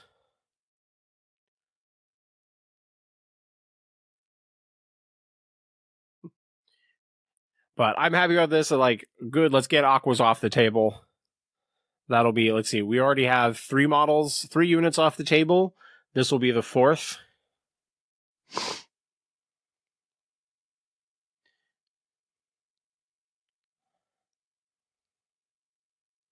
All right, so he spends 3 force for the dash and focus. He knows he's not taking a point from Mando, so he wants to take the other 2 points.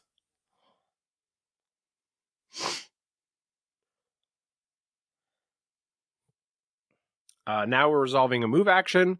1 Aqua's coming up the left side.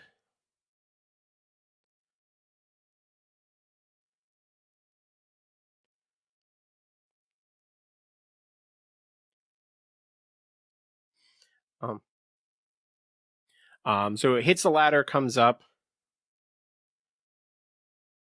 All right, so Riptide for the left Aqua Droid to punch poor Bosk. Bosk has 2 blocks. Ends up with a full tree. Aqua Droid's going out with a bang.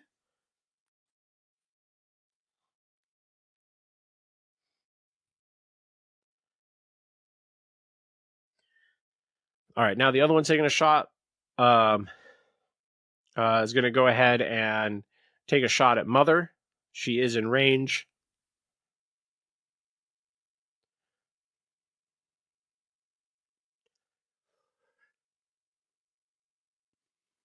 Shot at Mother. Mother has 4 blocks crit to hit. She takes 2 damage.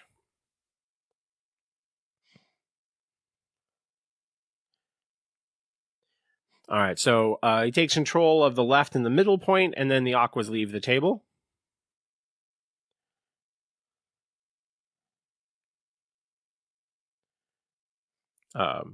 Score 2. I get Savage. I think I'm okay with this. So I'm going to have to activate Sauvage at some point. The best chance, like, it's not anything exciting, but I think I just need Sauvage to go take that middle point back. There's no one around that Sauvage is going to get to attack.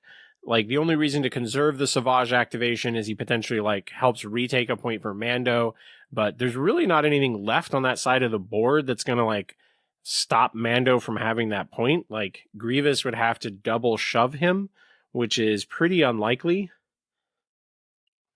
He's not getting Rift Dice, so, like, I'm probably holding that point for the rest of the game. So I climb with Sauvage, and then I spend my last 3 Force to give him an advance to the Ingress.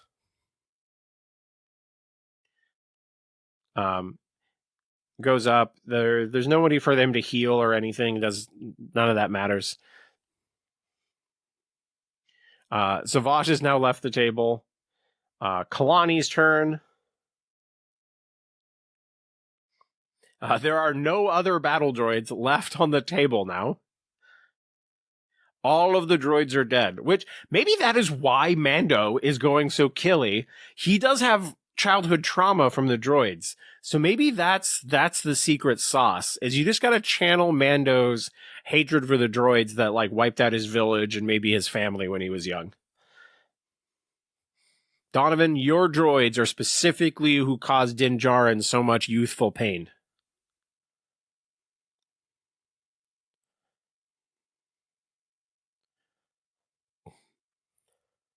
All right, so it's the last card. He can't reserve him.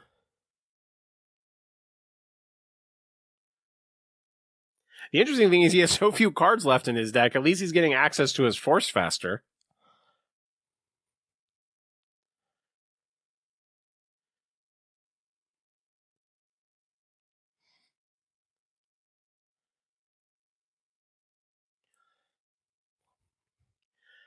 Here, there's a lot of kind of, like, deliberation. The problem is, like, Bosk only has 2 health left. So for Kalani to hit the reposition, he would have to kill Bosk, which is what he doesn't want. And so he was outside of melee range of Mother. So he's going to walk and shoot at hit the ladder and then shoot at Mother. She's got a lot of defense dice, but this is his hope for scoring points. There's no other choices.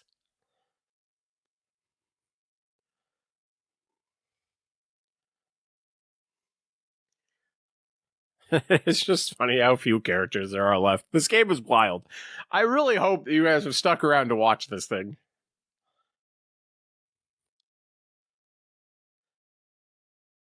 I end up with just a single block from her.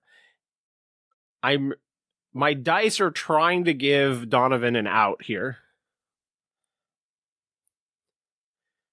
5 damage on Mother, and he does get the reposition.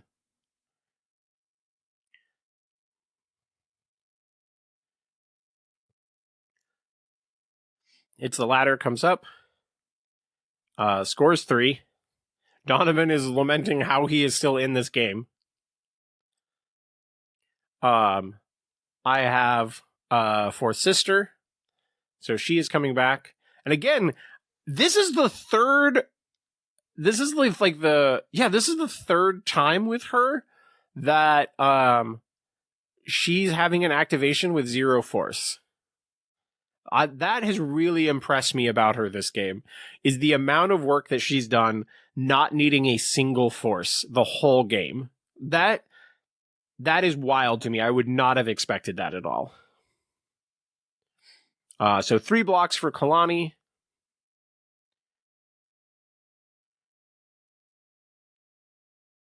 Expertise becomes a crit and a dash. So I'm going to go 3 down. So I end up with 4 damage, 2 shoves, pin.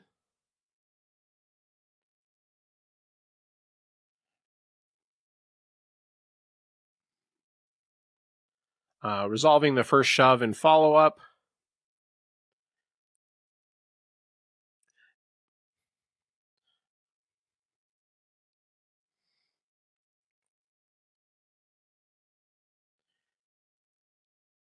and then resolving her dash, and I take the middle. He pulls Grievous. I don't know if this is Donovan at the point of like making the most tactical play. Because of the cards in his deck, like he only has 3 potential characters to activate. So it's like, who has the best chance to actually like take this point from Fourth Sister? So he spends the 3 force for Scuttle.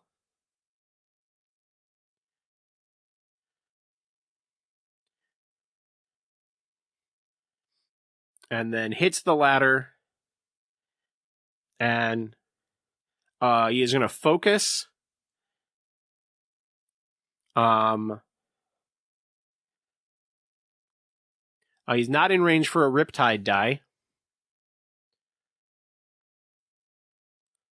So can he get the 8 damage through to kill Fourth Sister and add another wound to this game?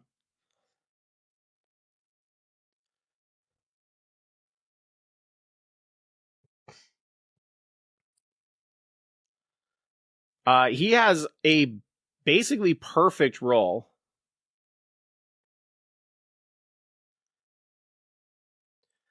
And so gets 8 damage and disarm through, so that's going to be another kill. So Fourth Sister is wounded.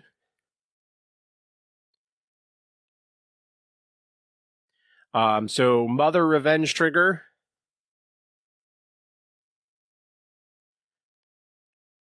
She dashes. I did specifically put her on a spot where she's going to take back that point. 1 block. So he blocks 1. I have 5 successes after expertise, so I'm going to go 4 down. 7 damage exposed, 2 shoves. I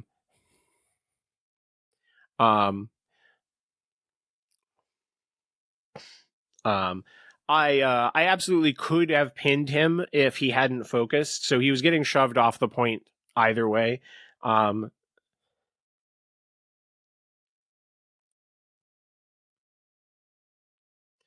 not worried about spending a force to heal 1.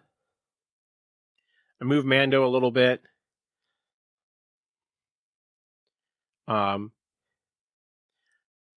He tries to take a point, but Mother has moved on to the objective. My first card is Shatterpoint. And so I'm winning this turn either way. So we decide we're going to go out with a bang and see if we can have another character off the table and another wound. So Fourth Sister is going to focus and throw a lightsaber at Grievous to get revenge, as to show why he does not deserve a lightsaber. 4 damage on an exposed Grievous.